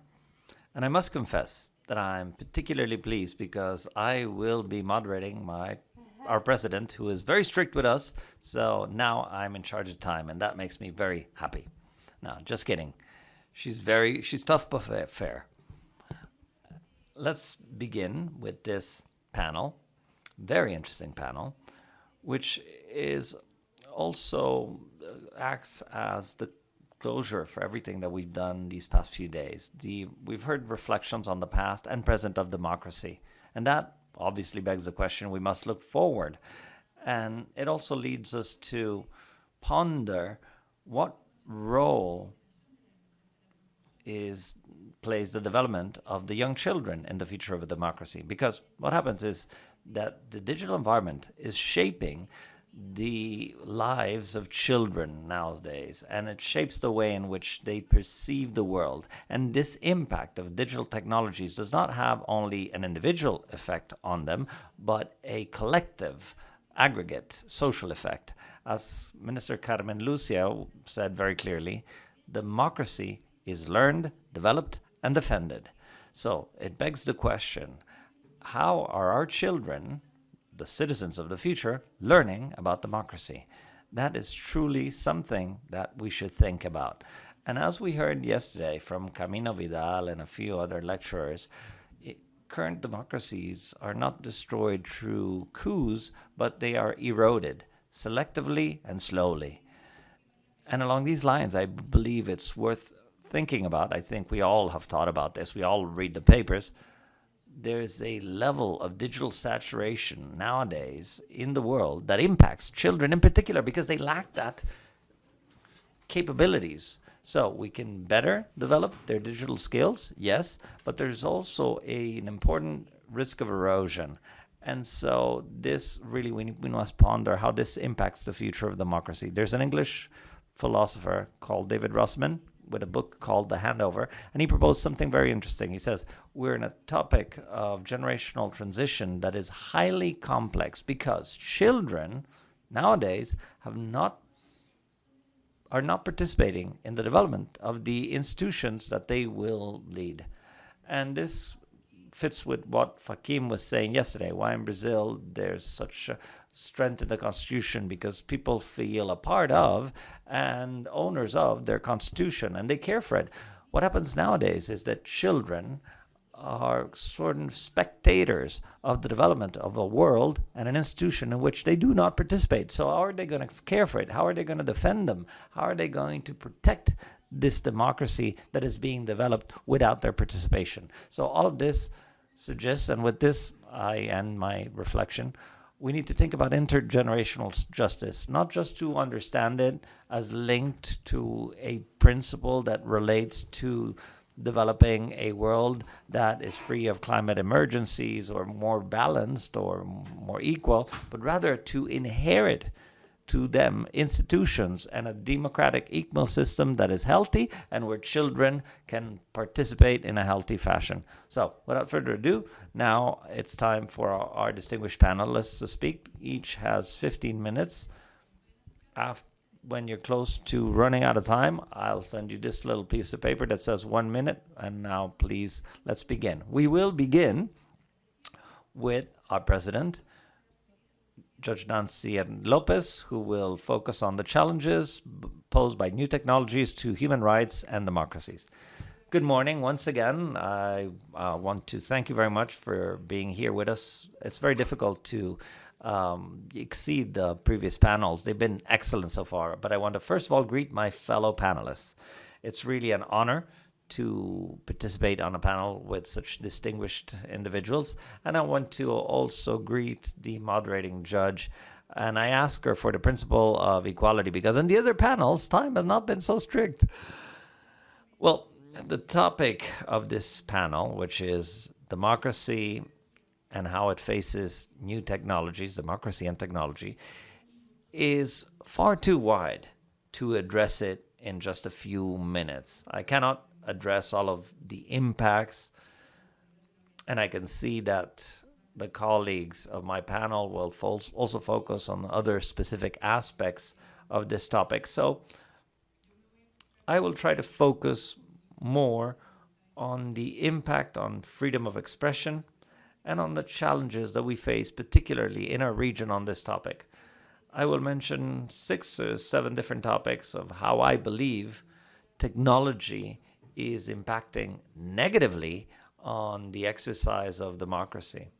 And so in my intervention, I will actually focus my intervention based on a question that I still do not have a clear answer to, which is, to what extent is technology weakening the foundations of democracy? And well, we must recognize that democracy was already in danger. It was already in danger before this technological revolution, worldwide. So, I mean, we cannot simply blame technology as the only culprit. But it is clear that when we analyze some of the impacts that technology has had on democracy, there is no doubt that technology has contributed to accelerating its deterioration. And I am not anti-technology. I use it all the time. I recognize its enormous potential for humanity, even democracy, but it has certain inherent risks that we have not tackled. And particularly in our region, law has fallen behind in facing these challenges. And therefore, right now, we face great challenges in our region to tackle these. So, I will focus on a few of these challenges and how they are impacting freedom of expression and the need to constantly review and update the current inter-American standards. Now, when we ask ourselves whether technology is contributing to undermine or even to destroy democracy, we must necessarily begin with the essential characteristics that make democracy possible. Because without understanding these fundamental pillars first, it is impossible to clearly assess the scope of technological transformation and its effects on democratic life. Now, one of these essential characteristics that makes democracy possible is precisely the need for spaces for dialogue, as mentioned earlier. The author Yuval Noah Harari, author I really enjoy reading, explained in his book Nexus that democracy, in essence, is a large-scale conversation, a permanent conversation, that early humanity was widely democratic because small tribes in the Stone Age, I'm not sure what the word in Spanish is, but back in the Stone Age, the hunter-gatherer tribes would gather and would discuss topics in a circle. And even if there were hierarchies, yes, but they still constantly consulted each other on the challenges, and large-scale decisions were made broadly in a collective manner. So in this Stone Age, hunters-gatherers were widely democratic. But when human societies began to grow, it became technically impossible to sustain a common conversation. And this is why he says, in antiquity, save for a very few examples like perhaps Athens or Rome and just a few others examples, there were no democracies in ancient times. Once the societies reached a certain size, because democracy was non-viable. Harari thus argues that in the pre-modern world, there is not a single example of a large-scale democracy.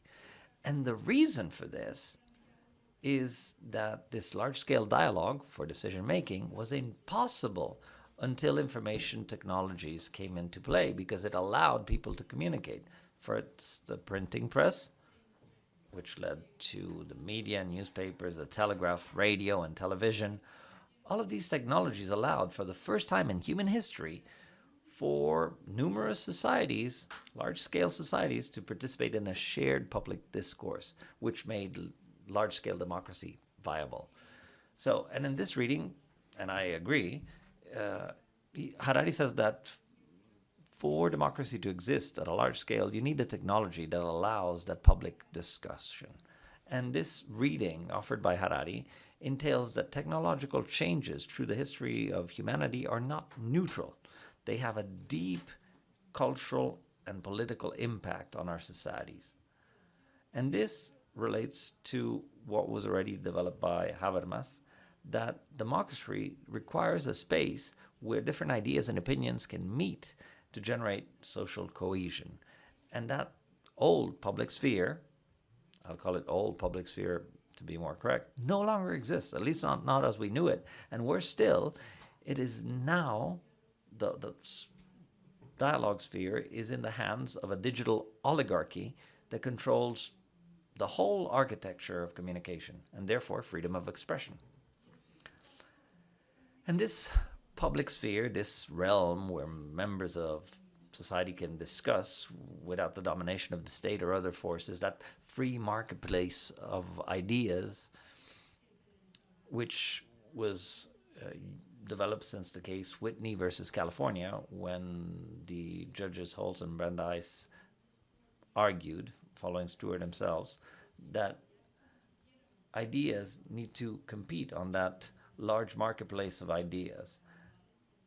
And the solution to the ails of society was not censorship, but rather were solved through further dialogue. And this paradigm that really set the stage for the whole constitutional regulation of the constitutional jurisprudence for our whole region in a way, and which sort of inspired our own Article 13 of the American Convention and the whole jurisprudence on freedom of expression in the region, no longer exists. Meaning now, good and bad ideas no longer compete under equal conditions in the large marketplace of ideas, but rather nowadays there are algorithms that privilege one discourse over another in such a way that from the design of the current architecture of itself that these digital platforms use lead us to not be able to speak of freedom of expression as in the same sense that we used to envision it. And authors like Shoshana Zuboff, an ex-Harvard professor, have described this as a surveillance capitalism. In English, surveillance capitalism, which is a new business model where massive data collection and permanent surveillance become actually the principal source of economic value and the main mission of these digital platforms.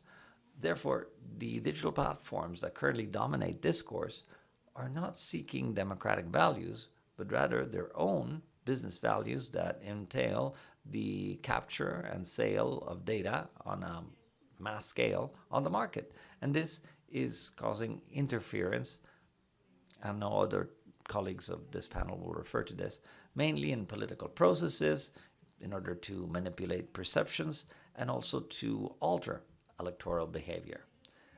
And what this algorithmic market and actually creates bubbles that make democratic debate impossible and favor populist discourse. And so at this point, it becomes necessary to incorporate the analysis made by Byung-Chul Han in his book Infocracy. And he warns that contemporary democracy is being replaced by an information regime where what matters most is no longer repression, but rather informational saturation and algorithmic manipulation.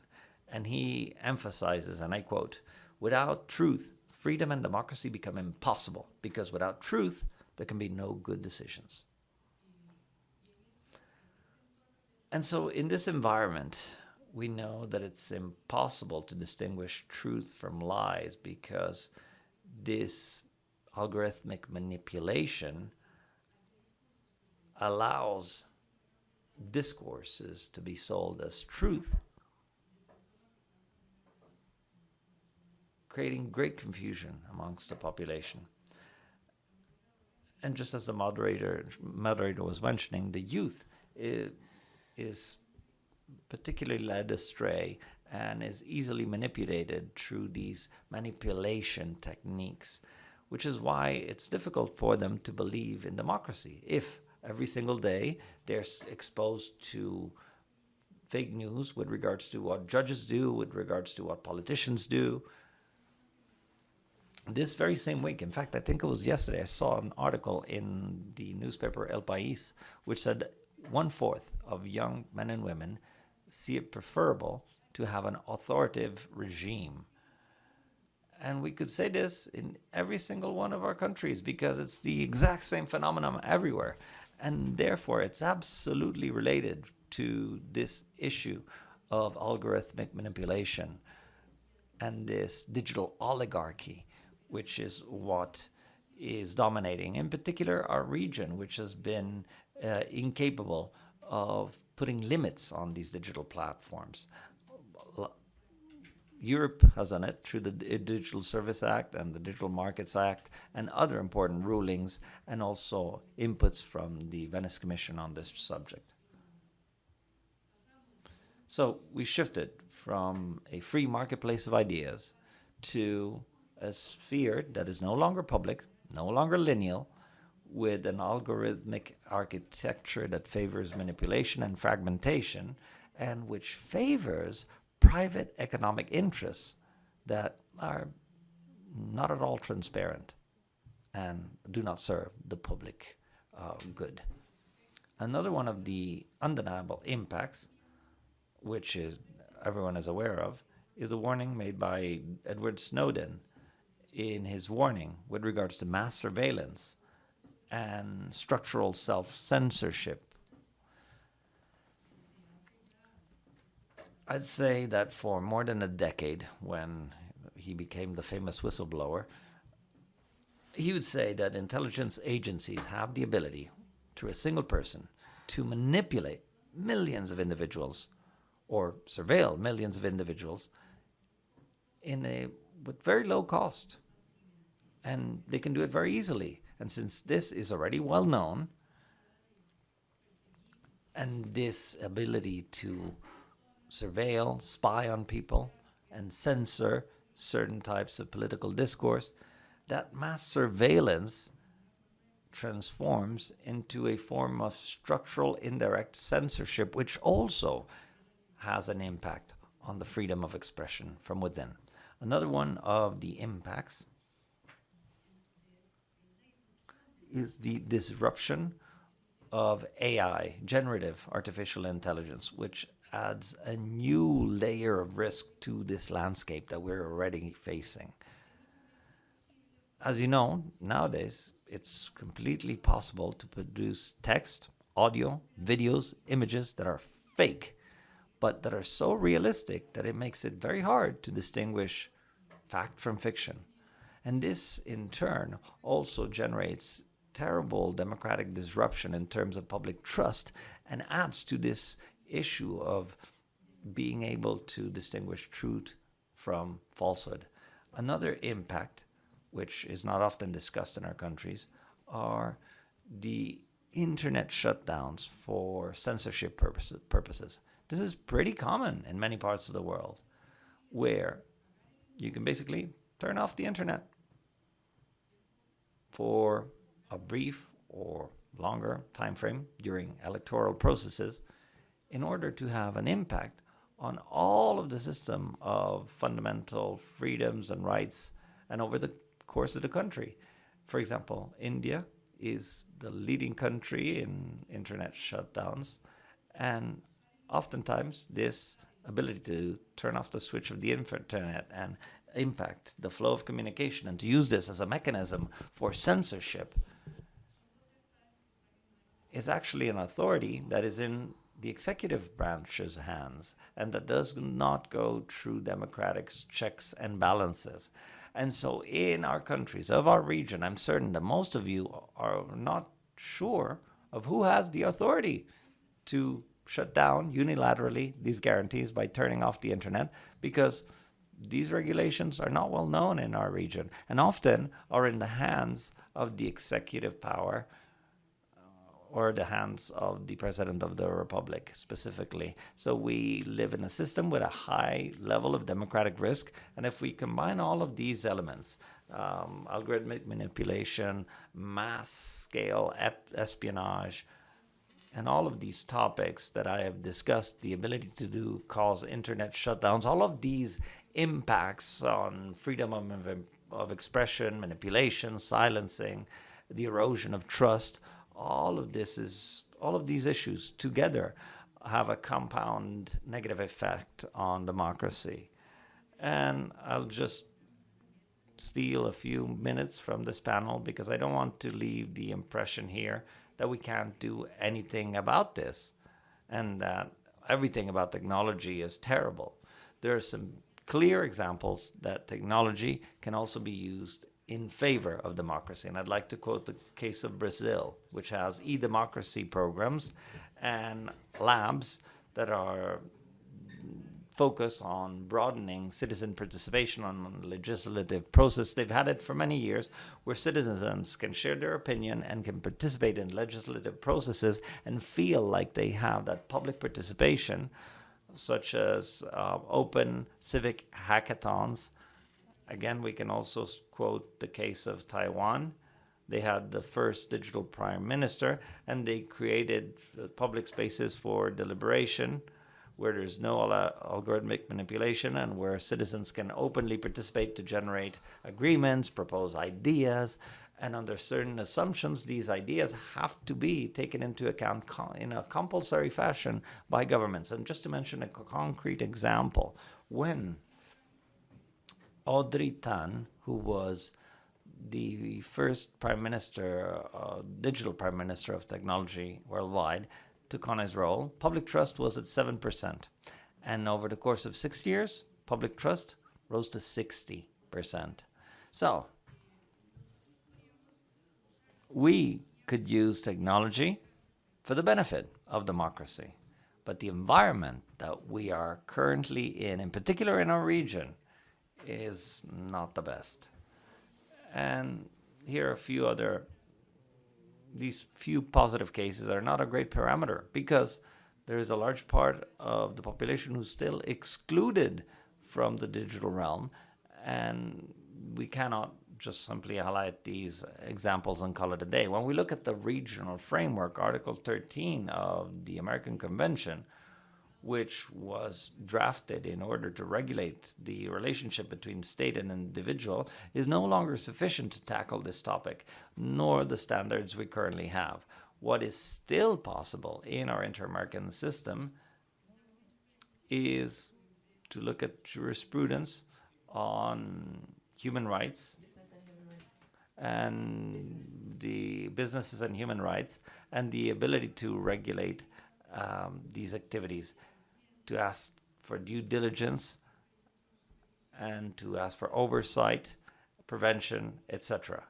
But that really is not possible either. And it's not possible because these digital platforms are multinational. They're outside of the inter-American system. And so if a case was ever presented before this court asking for standards on this topic, the standards themselves, even if the states tried to comply with them, would not be applicable because the states in our region are also at the mercy of this digital oligarchy. And if anyone has experienced this firsthand, it's Brazil and the judges in Brazil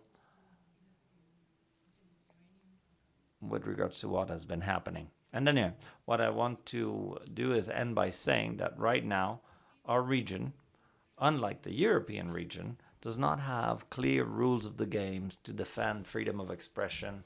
And technology, unfortunately, is having a negative impact in several of the fields, leading to a strong erosion of our democracy.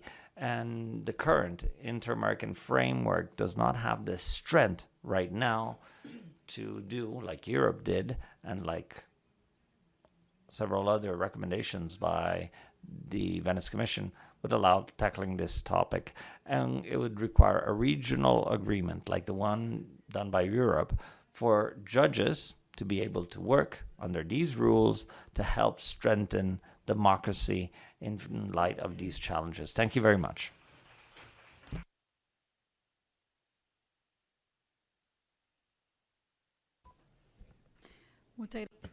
Thank you very much, Madam President. And now I would like to give the floor to Richard Barrett, member of the Commission for Legislative Reform and of the Commission of Venice, who will be talking about democratic systems in Europe, considering the challenges and new technologies, as well as AI. Go ahead. Thank you, Judge Perez Goldberg, for that introduction. And I want to say that it's a great pleasure and privilege to be here and to have an opportunity to participate in the discussion which started yesterday. And the debates so far have been full of inspiring ideas, different perspectives on the nature of democracy and the current problems facing democracy. So I was deeply impressed by the ideas yesterday. So the views that I expressed are not the views that I had written down when I got off the aeroplane a few days ago.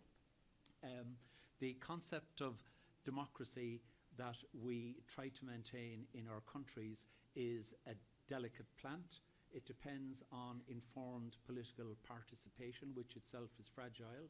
But the delicacy and the fragility are also matched, I think, by robustness. As earlier contributors have said, democracy has a capacity to defend itself, and even if there are setbacks, the delicate plant has a capacity to come back.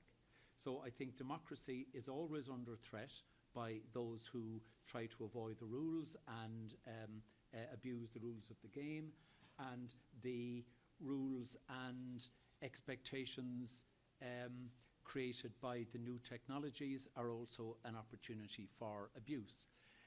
It struck me from reading some of the case law that we were discussing that there is a reference to the fact that in 1936, under the League of Nations, there was a convention concerning the use of broadcasting in the cause of peace. So in the 1930s, the radio was considered to be an informational tool that the international community had to invent rules for. Now we have a wave of new tools attaching to the new technologies. The new technologies have been there for some decades, but perhaps it's only more recently that states have become conscious of the dangers that the new tools bring to many areas of life, but also to democracy. There was maybe a simplistic view in the past that if you had more information, you had more understanding and a stronger democracy. That is no longer true. The free marketplace of information is perhaps an illusion. Powerful new technologies can influence political competition by benefiting certain actors who have a greater capacity to exploit the opportunities provided by the new technology. So in Europe, the anxiety about new technologies and how they can interfere with democracy has been underlined by the Russian war against Ukraine and the evidence that Russian use of technology can interfere in democratic processes in our states. So while not all threats come from Russia, the existence of the current threat from Russia has had the effect of waking up European authorities to the need to defend their democracies against these threats. The experience of the recent presidential election in Romania, which led to a court overturning the decision, was also a wake-up call, as it showed the capacity of new technology to undermine a political and electoral campaign, and also it showed that even the threat or impression of such interference can itself undermine the credibility of the result, even though nobody can ever say whether it really had that effect or not. In my presentation, I will focus on the legal and policy initiatives which have been taken across Europe to meet these challenges, coming from new technology and artificial intelligence.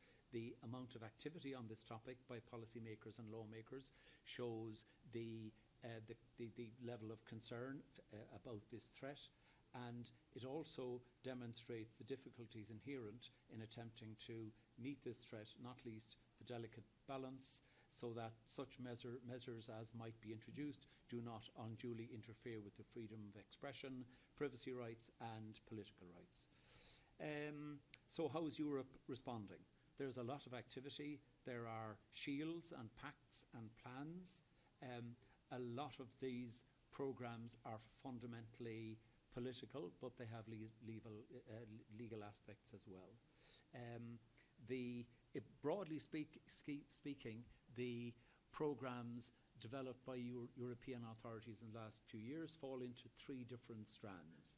There is the strands to protect trust in democracy, that involves education and awareness. The strand which aims to protect democratic infrastructure, such as the media and civil society. And thirdly, some legal tools. But maybe the legal tools are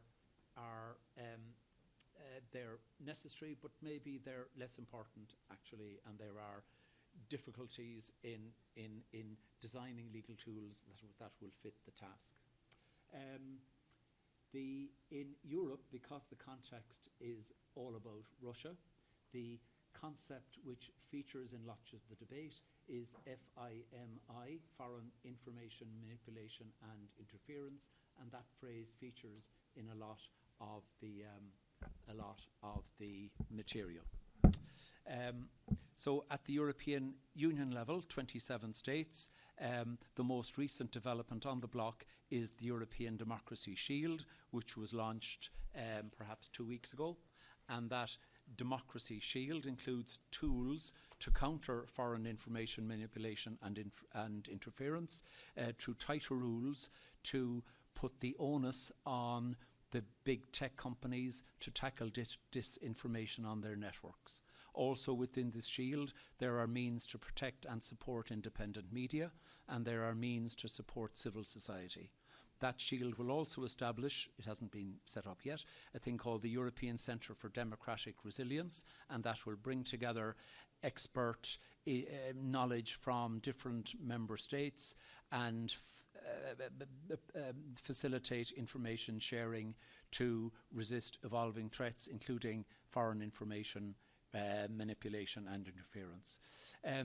The shield does not at this stage involve specific legal tools, and even the proposals which are included in the shield are in many cases voluntary for the member states who might opt into them. That shield builds on an earlier programme which was called the European Democracy Action Plan from 2020, and that action plan was renewed in 2023, and it included in it some of the instruments we've heard mentioned already, a thing called the European Media Freedom Act of 2024,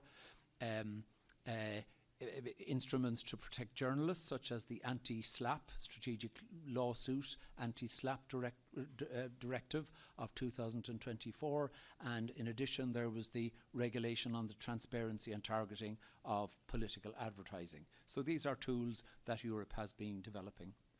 The EU also introduced the AI Act of 2024, and it amended the existing Digital Services Act.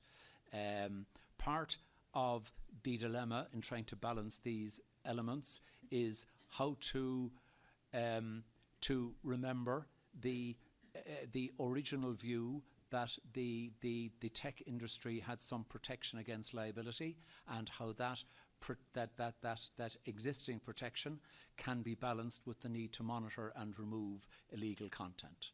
Now, at the Council of Europe level, which is 46 member states, there has been a lot happening. There were significant recommendations from the Council of Europe going back to 2020 and beyond. There was lots of activity from the Parliamentary Assembly of the Council of Europe, the PACE,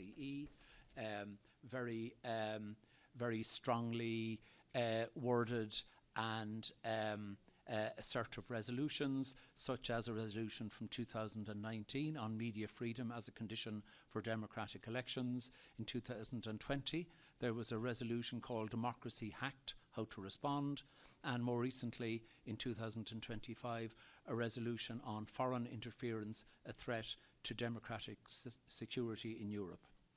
The work of the PACE also resulted in the Council of Europe Framework Convention on artificial intelligence, which opened last year, and the European Union was also involved in the negotiations for this convention, as indeed were many Latin American countries, including Costa Rica, I noticed, and that aims to ensure that artificial intelligence activities are consistent with human rights, democracy and the rule of law.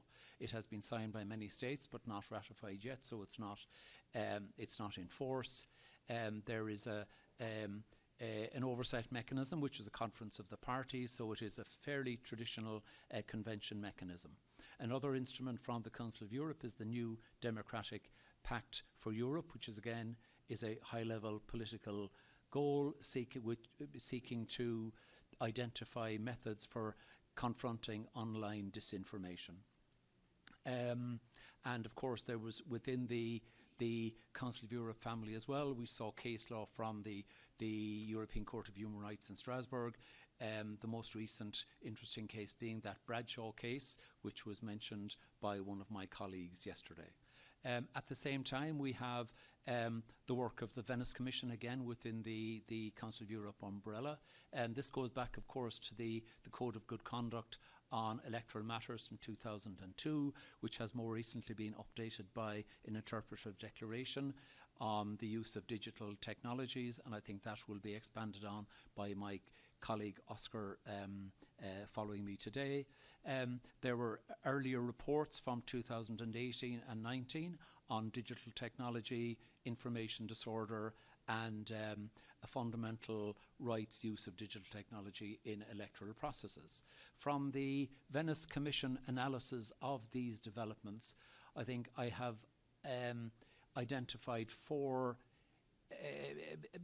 elements which have to be guarded against. The first one is algorithmic amplification, which of course exaggerates significance and undermines political equality.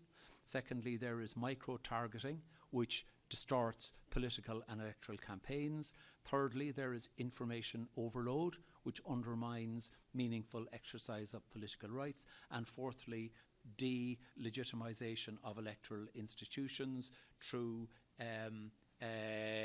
events such as cyber attacks. Now, at the national level, there are lots of activities within Europe as well.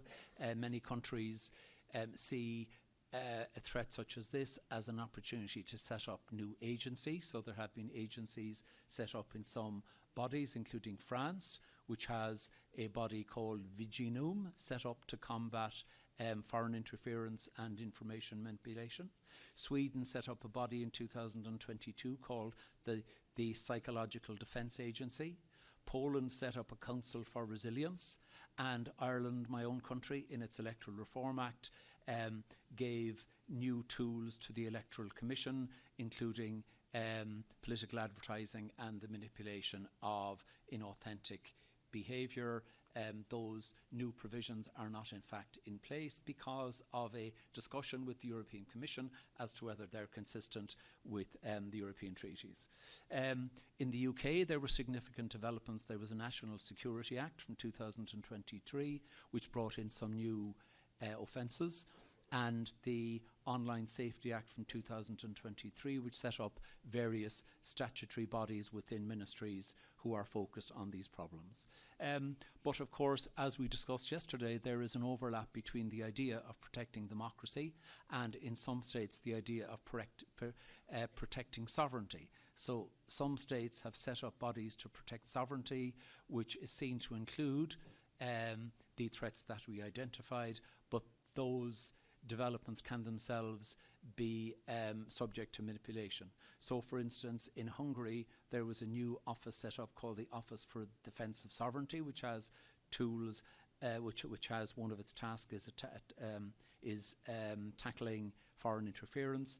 But that issue was referred to the Venice Commission, and the Venice Commission indicated that it was a tool which could itself be manipulated and could undermine democracy. Also, the opportunity of these problems has allowed some countries to introduce broad new offences, such as Turkey, which proposed amendments to criminalise false and misleading information. That was also referred to the Venice Commission, and it was the opinion challenged these new offences as risking excessive restriction on the freedom of expression. While these laws and agencies have real powers and are very impressive, they are themselves a possible source of manipulation and oppression in the future, so it is a very delicate line to balance. I am running out of time, so I will address some conclusions. We have seen some judicial activity in Europe also. We heard about the Romanian Constitutional Court case. There was some litigation before the European Union Court in Luxembourg, and also the recent case of Bradshaw, which I think is very interesting and is very clearly expressed, and would be a good way to get an overview of European developments in recent times. Finally, I want to mention some obstacles or challenges to producing effective legal responses. The technology, of course, is developing all the time. We develop ideas and tools, and then the technology has advanced so that there is a catch-up all the time in these areas. And the new tools will take some time to become effective, as for instance the Digital Services Act. There's also a lack of consensus among states as to how the threats should be answered, and this is maybe understandable because smaller states will be nervous about ceding competence on fundamental questions which overlap with sovereignty. And all these new possibilities for tools involve due process, transparency and effective remedies, so they are not quick tools. All these new tools and initiatives carry the danger of undermining the very values which they're attempting to protect. Some may be disproportionate and have chilling effects on democracy. The fundamental difficulty for lawmakers is to walk the line of trying to respond effectively to the threats posed without undermining democratic legitimacy, transparency and respect for rights, because these are the very fears that foreign interference and information manipulation seeks to exploit. Thanks very much.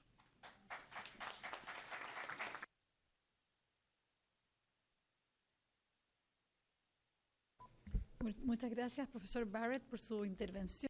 Thank you very much, Barrett, for your intervention. Now we ask to speak Professor Oscar Sanchez Munoz, a professor for constitutional law from the University of Valladolid and a member of the Venice Commission. He will be talking about existing standards on new technologies and electoral integrity. Thank you very much. Good morning, ladies and gentlemen. I must begin, first of all, by thanking the three authorities organizing this event. The court, as represented here by its president, the Venice Commission, and the Center for Political and Constitutional Studies for organizing this seminar, and also for giving me the opportunity to speak here, which is truly an honor and privilege to address you all. And well, I must say that initially, we had been told we had 20 minutes, which is why I will now try to adapt to this time restriction. And, well, I must speak about existing standards, but I want to speak talking about two sentences that were quoted by my colleague Richard Barrett. The first is one by the Constitutional Court of Romania on 6 December 2024, which annulled the first round of the presidential elections, where surprisingly, the far-right Călin Georgescu candidate obtained the highest number of votes. the main grounds for that decision, which I believe are important to highlight here, were non-compliance with electoral financing because of an obscure online financing system, and because the freedom to vote was violated by the aggressive social media campaign carried out by Georgescu on social media, particularly on TikTok, where more than 25,000 fake accounts were created to create this mass aggressive social media campaign in his favor. Now, it's true that this judgment raises many doubts from the perspective of the competence of the Constitutional Court to act ex officio about the origin of the information, which is protected information that came from the intelligence services. But leaving those issues aside, the decision is still highly relevant because it is the first time in a European Union country that an electoral process has been annulled, not because of a procedural irregularities, but rather because of the breakdown of the free formation of the electorate's will.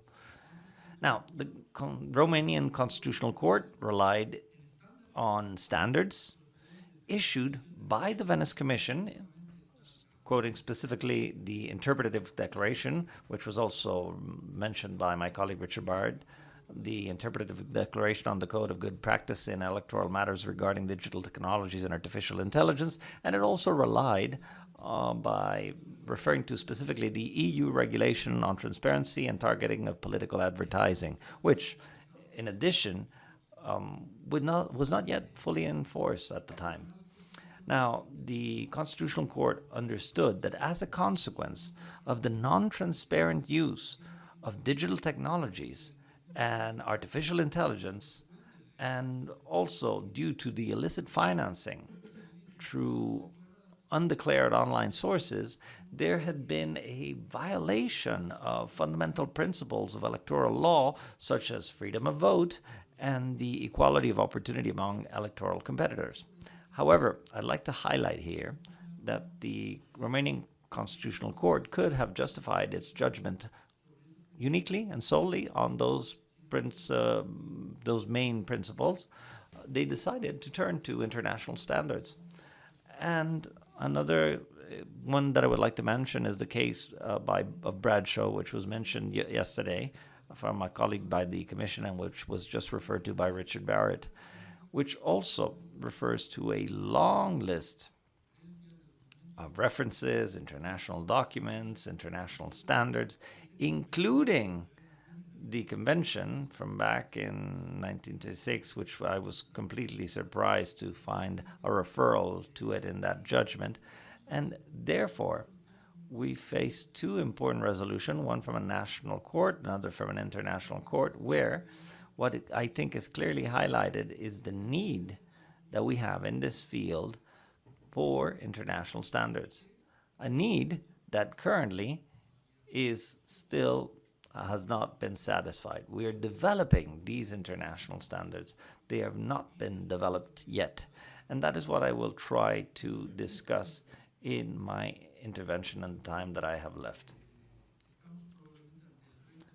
I believe that we face an urgent task in terms of electoral vote, and a challenge that I would say is existential in nature, because really what is at stake here is whether we have a real possibility of holding free elections in the future. Will it be possible with these new technologies in the field? Will we be able to have free elections? Now, there is no doubt that technological innovations really provide plenty opportunities for participation and for access to information, for oversight of governance. Nobody's denying that. But on the other hand, what's also clear is that particularly electoral processes are highly vulnerable to the use of these new technologies. And so what we've seen is that in the absence of clear limits on the use of certain technologies, we are witnessing an erosion of essential principles such as equal opportunities in electoral competition and the freedom of individuals to form their own opinions or make their own decisions. Very well. Now, how are these standards being developed? I can talk about the European Union because I know it better. I think that Europe is the region of the world where we have made more progress in terms of establishing these standards. And as Richard Barrett also has pointed out, here we must refer to two pathways. One, the one for the European Union, which perhaps in the first few years was still very cautious, where they tried to rely on the self-regulation by large-scale digital companies with a code of good conduct. But it has been taken more firmer steps on a Harlow regulation, on several of the regulations, in particular the Digital Services Act, the Artificial Intelligence Act, and also the regulation on transparency and targeting of political advertising. Now, I won't delve to talk about the Democracy Shield as Richard Barrett did, but I did want to make a few comments specifically on these regulations that the European Union has included. To me, the most important of them all is that the European Union has introduced a new paradigm based on the responsibility of these technology platforms. And it starts from the notion that big tech companies have systemic power and that therefore they are required, these technology companies are required to identify, analyze, and mitigate systemic risks associated with their services. This is observed both in the Digital Services Act as well as in the AI regulation that also operates with this risk management focus. Now, I also find it positive that EU regulation avoids expressly establishing mechanisms to distinguish between true and fake content. I think that that's a terrible mistake to put in the hands of public authorities, even jurisdictional authorities, the power to decide what is true and what is not true. I think that this leads to a slippery slope, dangerous territory, which could be very restrictive for freedom of expression. Now, if you allow me here a small parenthesis, I think that when we talk about the use of new technologies, we need to be very cautious in controlling its contents. Yet, however, I still believe that we need to focus the mechanisms on how that content is distributed. I think that is perhaps the key to truly tackle this matter. However, highlighting these positive aspects of the EU regulation, as a less positive aspect, I think that sometimes these regulations are too ambiguous and they leave technology companies with excessive leeway for self-regulation. And I know that perhaps I'm going to swim against the current here because it seems that the latest developments by the European Commission are trying to put a halt on regulation because they've received a lot of criticism saying that Europe was placing a halt on innovation. And here I want to express a contrary opinion. I think that when we're talking about technologies that could place at risk our democracy, to be cautious and to use precautionary principles is pretty reasonable. And it seems to me absolutely right for the European Union to take that focus. And I don't think that now it should take a step back as they seem to be wanting to take a step back on that focus. So specifically, in relation to the regulation on transparency and targeting of political advertising, I believe that it certainly represents progress, in particularly because of the transparency obligation that it establishes. However, here I will also make a little criticism. I think its scope is still quite limited and there's certain aspects. For example, I believe that the definition that it falls too short because it only includes messages issued by parties, by candidates, by individuals holding elected or executive office, but it excludes messages issued by the third parties. And I believe that this is a serious problem because many of the most dangerous political messages that are having the greatest threatening impact for the integrity of electoral processes come precisely from third parties. In my view, this regulation also falls short with regards to the micro segmentation techniques, micro targeting. It does not prevent these techniques from continuing to be used massively in election campaigns. This regulation prohibits solely profiling based on sensitive data. But in good theory, you could continue do profiling by extracting that from inferred data, from using non-sensitive data in order through them to carry out that ideological profiling of the voters. In any event, I see that time is running short. Whenever you're speaking, it seems that seconds just fly away. But at the end, I want to conclude by talking about the Council of Europe, because I believe it's one of the pillars with regards to the development of these standards. Because on the one hand, we have the European Union, but on the other hand, we have the Council of Europe. The Council of Europe has, for many years, played a very significant role in shaping democratic standards applicable to the digital sphere. Some of them have been mentioned by my colleague Richard Barrett. Well, here I had a few notes on the framework convention, on artificial intelligence, but I'll skip them and I'll go directly to focus on a few recommendations from the Council of Ministers, since Richard Barrett already focused on, and I will look at the ministers, and I will refer to a few of the documents discussed there. Since already back in 2009, we had a first recommendation concerning democracy, which I believe was the first attempt to really transfer the translate the democratic principles and fundamental rights into the digital environment, promoting information, deliberation, and participation through these digital platforms as a complement rather than a substitute to traditional representative mechanisms. Then later we had a recommendation from 2018 concerning the roles and responsibilities of internet intermediaries, which was very important because it sort of set that shift in paradigm of no longer understanding the service providers or the intermediaries as simply bystanders, but rather to see them closer to a content editor, and therefore having a responsibility concerning the contents that were shared. And that in that recommendation from the Committee of Ministers, that's where a recommendation, and this led to the Digital Services Act of the European Union.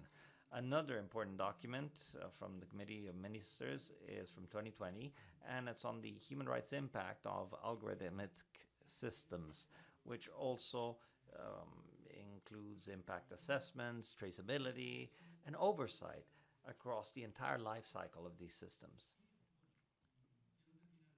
And I want to end with the very little time I've left, while actually asking the moderator for indulgence to discuss the Venice Commission. How could I not? How could I not? Because in the development of these standards, the Venice Commission has played a very important role. A first approach, maybe not the first, but one of the most important of the first approaches was the one that appeared in 2019 with the joint report together with the OSCE on digital technologies and elections. This report was very interesting because it was a great diagnosis of the main risks that digital technologies entail for electoral processes. Now, obviously, we have disinformation, opaque political advertising, infrastructure security, problems issued to data processing. But it's not just this diagnosis, but it also offered operational guidance for electoral authorities and for the courts as well, always grounded in the general principles of electoral law, freedom of vote, transparency, and without leaving aside freedom of expression, which is the true pillar, as we've said here time and time again, of our democratic systems. In 2020, the Venice Commission went even further, and it adopted a study that was titled Principles for a Fundamental Rights Compliant Use of Digital Technologies in Electoral Processes. This study insisted on the fact that technology companies need to take on responsibility to ensure a minimum degree of content veracity and transparency in political advertising. And finally, skipping many other great documents that probably also deserve being mentioned, finally, the interpretative declaration, which has already been referred to and which was implemented a year ago, on the Code of Good Practice, which is the reference text of soft law on the electoral matter, and compiling sort of the ideas that had already been described in the previous documents. A few relevant general principles that this declaration includes are, for example, equal access of electoral competitors to internet services, obviously the transparency of online electoral advertising with regards to the identity of the sponsor and the techniques used. That's very important as well, the techniques that they use, because they impact the micro-targeting. And the Venice Commission also continues to highlight the emphasis on respect for fundamental rights as a precondition for the effective application of the Code's principles. And that also means insisting time and time again on freedom of expression. And finally, it also refers to the use of digital technologies by electoral management bodies, which is also a very important aspect that needs to be developed. And obviously, it does not close the door on this usage, on the contrary, but it proposes a secure, trustworthy, transparent use that is fully respecting autonomy, privacy, equality, and non-discrimination. And now, simply to conclude, I would like to provide two general ideas. The first is that the digitalization of electoral processes is an irreversible fact, and that ignoring this would be a grave mistake. That said, the second notion, which I think is also very important, is that we need to strengthen public trust in electoral processes. When we talk about any electoral process, public trust means everything. It's the legitimacy of the process is based on it. If there's no public trust in the process, we've lost it all. So, therefore, any technology innovation that can undermine that trust must be assessed with utmost rigor. And finally, the threats posed by algorithmic manipulation as well as information disorder demand a multi-level response. This cannot be tackled from each state independently. International organizations need to take action and need to develop these standards, which are still being developed. But anyway, this whole framework of standards will only be effective if it's applied coherently and if it's equipped with stronger enforcement mechanisms that do not depend solely on the political will of institutional actors. Thank you very much, and thank you also for the indulgence.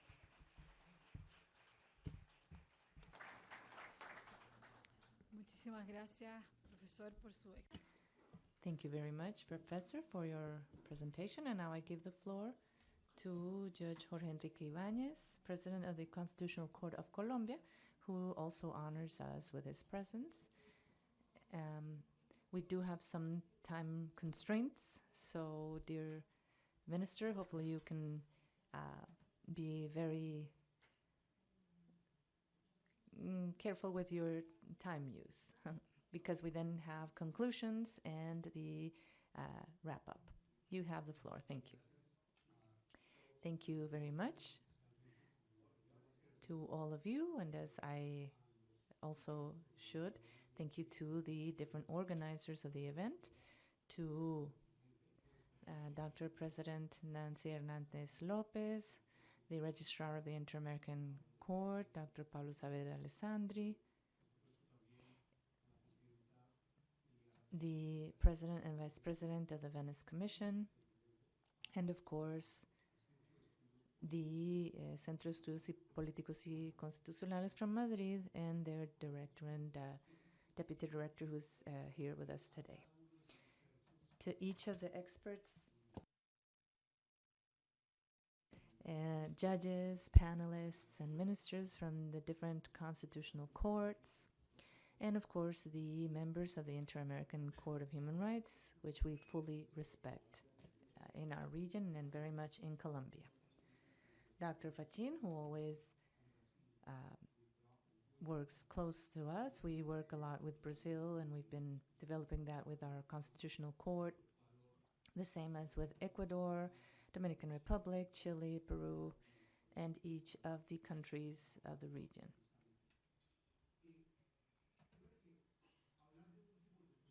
To be the last one to take the floor allows me to avoid referring to certain scenarios that thankfully have already been presented by experts in this panel, especially those coming from Europe's experience who have had such exemplary work in defending the constitutional order, the international order, and more importantly, defending what we call today the social and democratic rule of law. With some of you, especially Judge Perez, we share the idea of working on these matters to protect the social and democratic rule of law.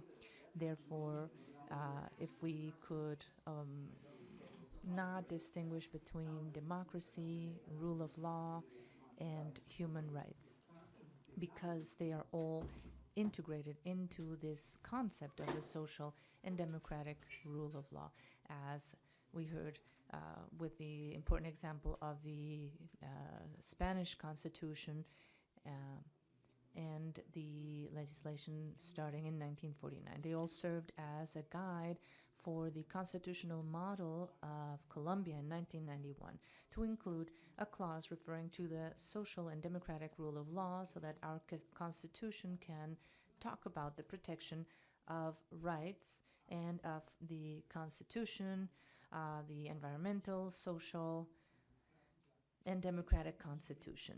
And even today, considering all these aspects, cross-cuttingly, as we all should, the digital constitution. So in any case, we are in the presence of certain advances of the digital era. In this digital era, we live in it and with it, and more importantly, we have to learn to take advantage of all the progress provided by technology, such as we have done with science, health, agricultural sciences, education, which all in turn allow us to use experience from the world of law to guarantee and protect the social and democratic rule of law, so that we may use the instruments and mechanisms that help us protect and ensure access to justice, the right to participate in democracy, the right to access public office, and the recognition of subjective rights, or even the collective rights. Therefore, we can ensure these rights without providing any barriers to them. And we have to work in an integrated manner, as we see Europe doing so throughout their model in the human rights protection system, but also in the different bodies that comprise the European Union. So to guarantee fundamental rights, one of which is very important, which everyone has mentioned, the right to truth. The right to truth, democratically speaking, entails that we counteract any matters as the ones Ms. Nancy Hernandez mentioned regarding disinformation, the deformation of reality, the digital manipulation, or the abuse of social media, cyber attacks on electoral systems, on parties and political parties, the media, journalists, judges, espionage, and hate speech, which in turn replicate death threats, some of which even we have received ourselves in our countries. As stated recently in the 6th World Conference on Constitutional Justice, we discussed these matters with the Venice Commission and different constitutional courts. 85 of the 124 countries were present, and we were all asking for all the courts in the world, the Inter-American Court of Human Rights, the European Court of Human Rights, the African Court of Human Rights and the Rights of the Peoples, constitutional courts, and all other courts that protect human rights, to include the purpose of coming together to guarantee judicial independence and the defense of the social and democratic rule of law. And those states that do not include that clause, defending democracy to guarantee the effectiveness of rights. We should all reflect, as we've done this morning, on the need to build standards, to develop standards for judicial control that may be necessary, sometimes even constitutional control mechanisms to strengthen our institutions, considering the risks of technological concentration, and to ensure that each court understands they have an ethical commitment. Judges, in the defense of truth as a democratic value and basis of constitutionality overall, have that great responsibility of ensuring constitutional control standards or judicial review standards. We've seen in several areas the problems of international organizations or states trying to control digital platforms or their use. But we've also seen that some sectors see an urgent need to include more regulation in that sense. And we've seen some already, and there's been mention of these from Europe. Dr. Richard Barrett listed some, and Dr. Oscar Sanchez as well, who have explained these. They all allow us to understand how necessary it is to adopt regulatory mechanisms that can become soft law for international law. And this is a process to develop standards to ensure the effectiveness and protection of rights and democracy. There's also a question whether courts should take on a specific role in these cases. And for example, in Colombia, we have found that the abuse of digital platforms and the use of parents over their children, or the exploitation of children,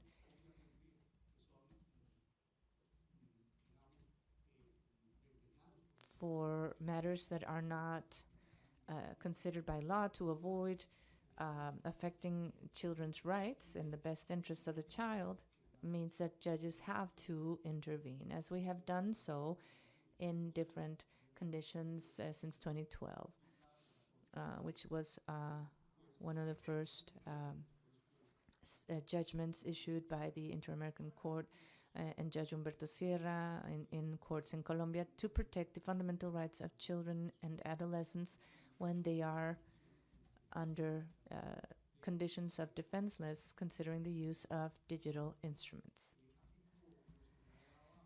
As the judge of the Constitutional Court of Peru mentioned this morning, it's also necessary to adopt legal decisions to protect those who are using digital platforms for their economic activity. in the exercise of free competition and free economic activities. After the pandemic, what we've seen is that it's been necessary to use platforms to continue exercising economic activities, business activities, and these freedoms. If they were to be closed or shut down, so that entrepreneurs or business people cannot use them, then there's a risk to their economic and social rights, and even their cultural rights at some point. And in the case of Colombia, which can also apply to other countries of Latin America, it's necessary to have a judge intervene, especially when there's been an action that violates or threatens to violate the free exercise of voters or of anyone participating in electoral processes and democratic decision processes. It could not just have an impact on one election that would lead to what we saw in the Constitutional Court of Romania on the election, but there could be a serious impact on constitutional referenda, plebiscites, and regional or national or territorial decisions that would seriously affect the exercise of political rights in a democratic system. And now, in turn, that impact to democracy also has consequences on the institutions.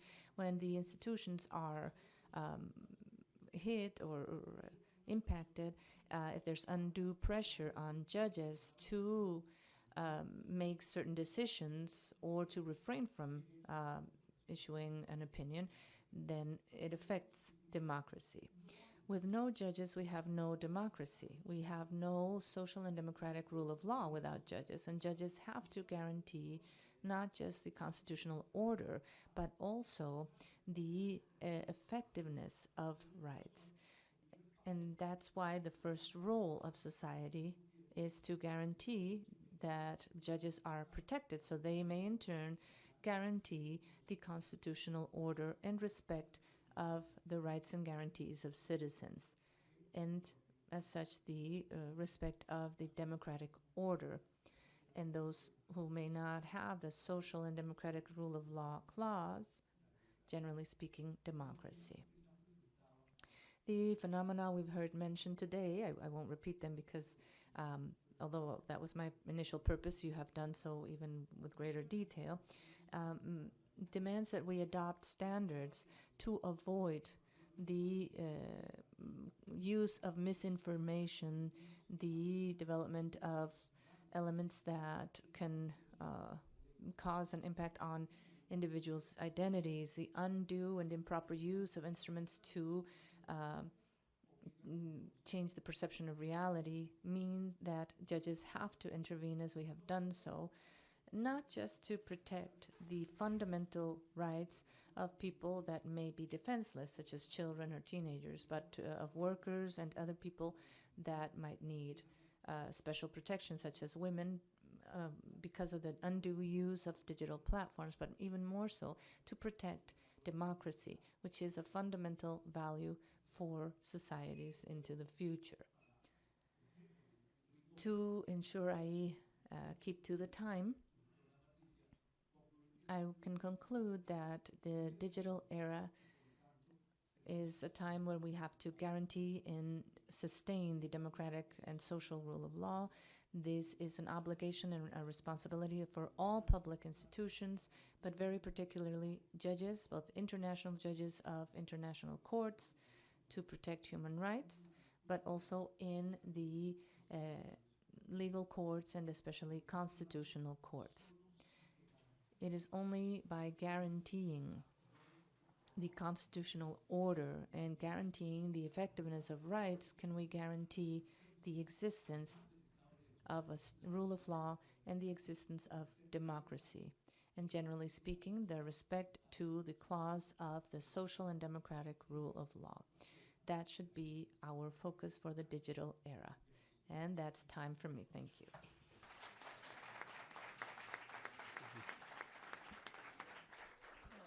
Le agradezco. Well, thank you very much, Mr. President, and my dear friend, Dr. Ibáñez, for his excellent presentation and also for mentioning several elements that already been mentioned by other panelists. So thank you very much, Doctor. Thank you very much to all of the lecturers. And now we have our final conclusions model up to the President. Well, it's not really a conclusion section, but rather the closing ceremony of this event, because I've been told that due to the flight itineraries of several of you and our agenda, we planned closing the ceremony now. I don't know if there was time to have any of the authorities from the Venice Commission, any participation was planned. I'm not sure.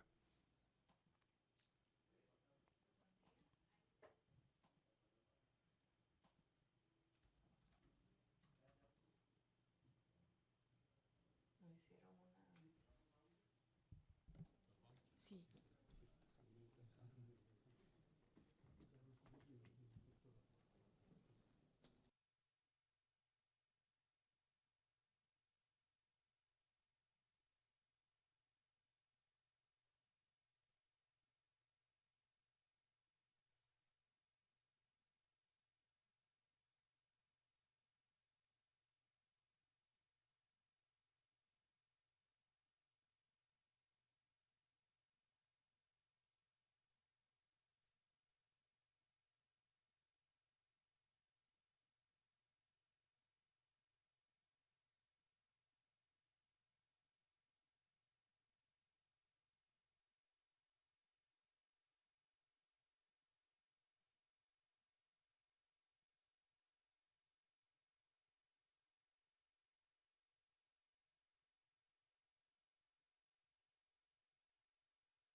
Bueno, Very well.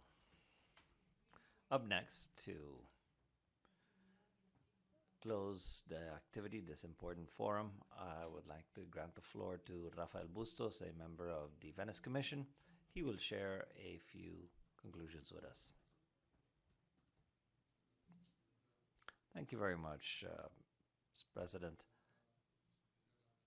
I'm very pleased to try to share a few closing remarks on this conference. I assume due to my condition as member of the Commission, as a Spaniard as well, and also in a way, if you allow me, a sort of Latin American citizen. I have 5 minutes, which of course are not enough to really describe the breadth and scope of the interventions made throughout this seminar. But, as the poet said, life is eternal. So it's possible to summarize it in 5 minutes, but I will try in 5 minutes to try to share some closing remarks. And I would share these closing remarks summarized with 5 simple verbs and another topic. The first, and a noun, and the first verb would be to defend. I think it's obvious that throughout this conference, the conviction of every participants have seen the need to defend that magic triad that inspires the Council of Europe, but also inspires our modern states and their rule of law, which are the combination of democracy and rule of law. We need to defend this because, as the President of the Commission said, during the inauguration ceremony, the threat is real. And therefore, in light of this threat, we must defend this triad as the period in which a period which has been acknowledged as the most fruitful, the one of greatest well-being ever obtained in human history. This basic agreement on civilization must be protected. It deserves being protected, remembering its achievements and showing new generations its achievements. The second verb is dialogue. To have a dialogue in order to analyze. Together, we're stronger, said the President of the Court during the inauguration ceremony. And I would say that together, on both sides of the Atlantic, we are stronger. And having a dialogue with each other, we can analyze aspects that are basic to support these three main values.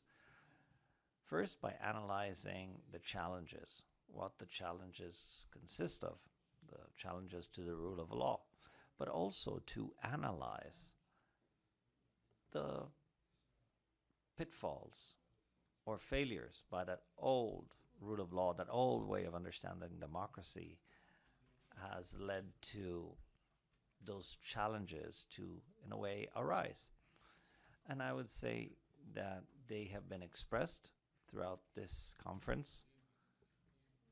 The issue of how decision-making has moved far away from citizens, the issue of guaranteeing true equality among citizens, or finally, the impact that new technologies has had on our democracies. The third verb would be thinking or rethinking about these topics. To rethink these topics, attempting a complex intellectual operation for all of us, which is try to put ourselves in the shoes of these new generations that use these new technologies and that think based on criteria that are not exactly the same as the ones that we were brought up with. We need to re-envision or rethink concept of democracy, elements of the rule of law. We need to re-envision the new framework of these new technologies and the impact that all of this has on democracy and on the rule of law as the two topics at hand. The fourth verb would be to propose. Proposing. Our attitude in this conference hasn't been simply to defend, but it's been to propose. To propose what are the mechanisms that can contribute to improve democracy and the rule of law. And here, I would love to spend more time on this because I think that there have been many proposals, but I would like to highlight a couple. Constitutional culture. That feeling of constitutionality, of the conventions, patterns, and how they support our society as a key way to defend democracy and the rule of law. The guarantee of judicial independence as the key to the vault of democracy and the rule of law. I think it was mentioned here, and rightfully so, democracy is only possible within the rule of law. Meaning that by guaranteeing the rule of law, we guarantee democracy. The role of constitutional courts as controlling and regulating constitutionality is also key. And finally, I think it's been very interesting to hear the extension of the principle of democracy and human rights beyond their regular scope, which is that of the public power, to extend it to these new actors or stakeholders which are not of a public nature, but who exercise powers who are comparable to a public authority. Beginning with, but not only, digital platforms. Also, the role of international organizations. I think that here a notion was brought forth that was extremely interesting. This complementary nature, not only of national authorities, between national authorities and international authorities, but this complementary nature between international authorities themselves. The courts that protect rights, that support themselves on other international organizations that draft their own standards that are not exactly rights, but rule of law and democracy, the inclusion of these standards of soft law in binding decisions of the protection standards, I think is one of the conclusions of this seminar, which really would be of great usefulness. Fifth and last verb, strengthen. Strengthen democracy, the rule of law, and human rights as three of the interconnected elements. We cannot strengthen one at the expense of weakening the other two. All of these three aspects need to be strengthened together. And together, in particular, in light of the use of new technologies that have a scope and relevance that prevents us from keeping their pace. And another thing that was mentioned, I think, was a very interesting idea, trust. Trust among citizens, building solidarity on which democracy is based, and a noun, which I'm certain that for all of the institutions that organize this event is the word commitment, the commitment of all of the stakeholders in pursuit of a shared target, which is strengthening our democracies. So let me conclude with a few words that my father, a linguist, would have never really accepted from me. A few closing remarks. I would say that the purpose is to defend through dialogue the rethinking, the strengthening, and the improvement of democracy and the rule of law with a lot of commitment. Thank you very much.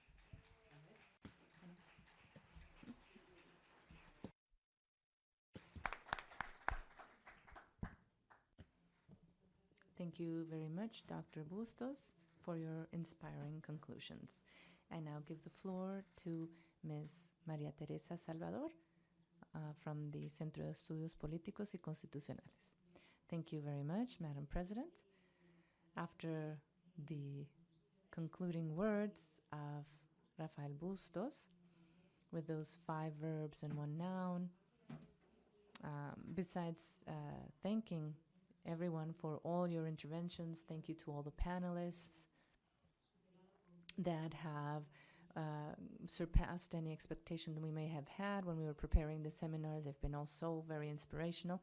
I will give you some homework because we thought for there to be a true record of everything that has been discussed here and all the ideas that have come up over these 2 days,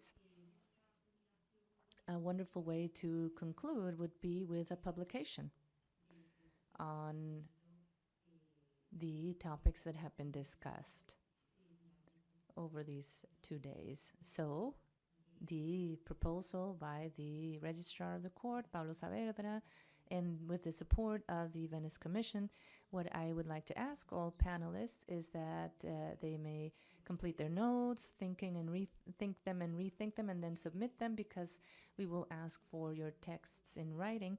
And for our Center of Political and Constitutional Rights, it would be wonderful to be able to publish this book and hopefully have it ready as soon as possible so that we can continue thinking about these topics. So I encourage and invite you to start rewriting your ideas with all the feedback that we've received as well after the different panels. Thank you very much, and I'd like to thank you for being here. Thank you. Thanks.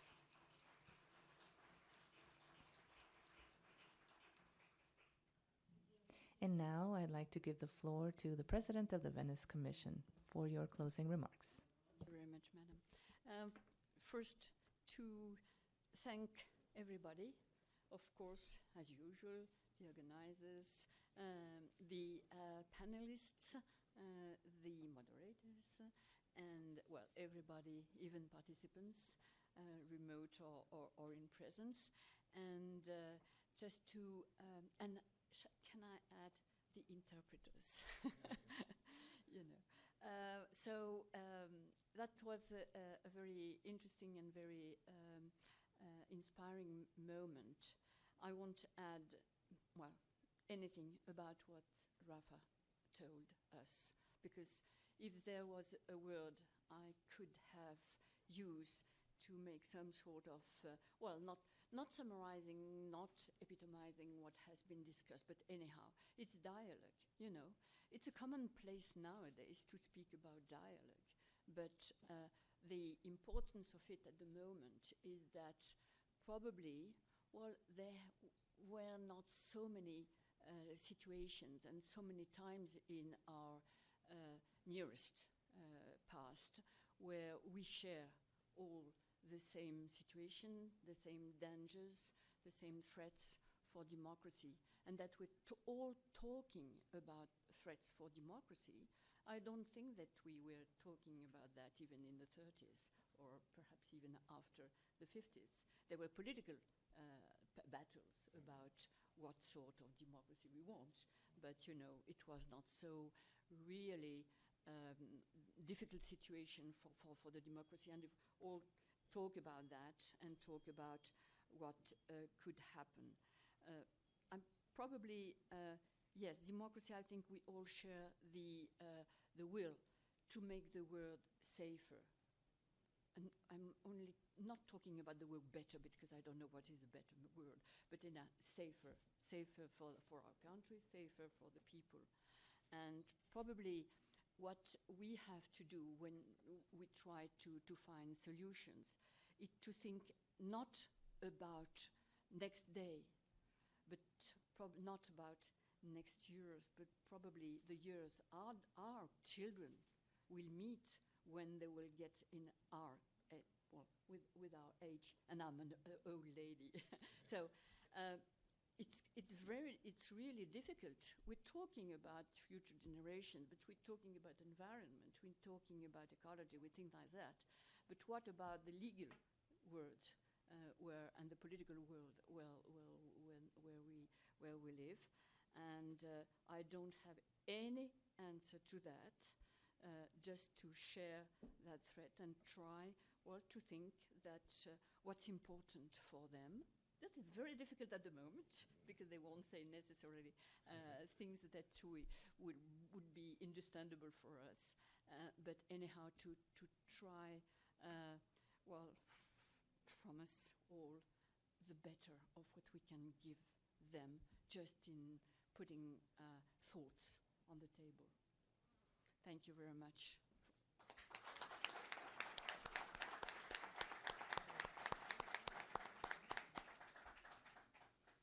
Muchas gracias, señora Presidenta. Thank you so much, Madam President, for your words. And very briefly, because protocol is asking me to wrap up the event, I really appreciate your assistance on behalf of the Inter-American Court of Human Rights. Thank you so much to all your institutions for having co-sponsored the event. Thank you to all the members of the audience for being here, for their contribution, all panelists, and as Dr. Bustos said, for your commitment. And to borrow from your style, Doctor, if I had to use a single word to describe this event, I would say inspirational. And I'd also like to thank the ambassador of Spain in Costa Rica. I see he is joining us back there. Thank you so much. Also for supporting us in this process to strengthen dialogue. Over these 2 days, in the exchange of ideas we've seen that the international legal community is not a passive spectator, considering the threats to democracy and the rule of law, but as we know, a key actor to defend them. And we have many more things that bring us together than those that divide us. So we have to ensure we build bridges and not obstacles to work together, all of us who are committed to the values of democracy and justice. Thank you so much for your solidarity. We're very thankful, and we feel stronger after these days of dialogue, and this court is always open and ready to receive you. Hopefully these types of encounters will become more frequent, hopefully yearly, if possible. We offer the venue already to host any upcoming events, and I hope everyone has a safe return home, and thank you to those following us over social media as well. Over 25 countries from Latin America and Europe have connected to our streaming. So thank you for your attention and interest as well. Have a good day.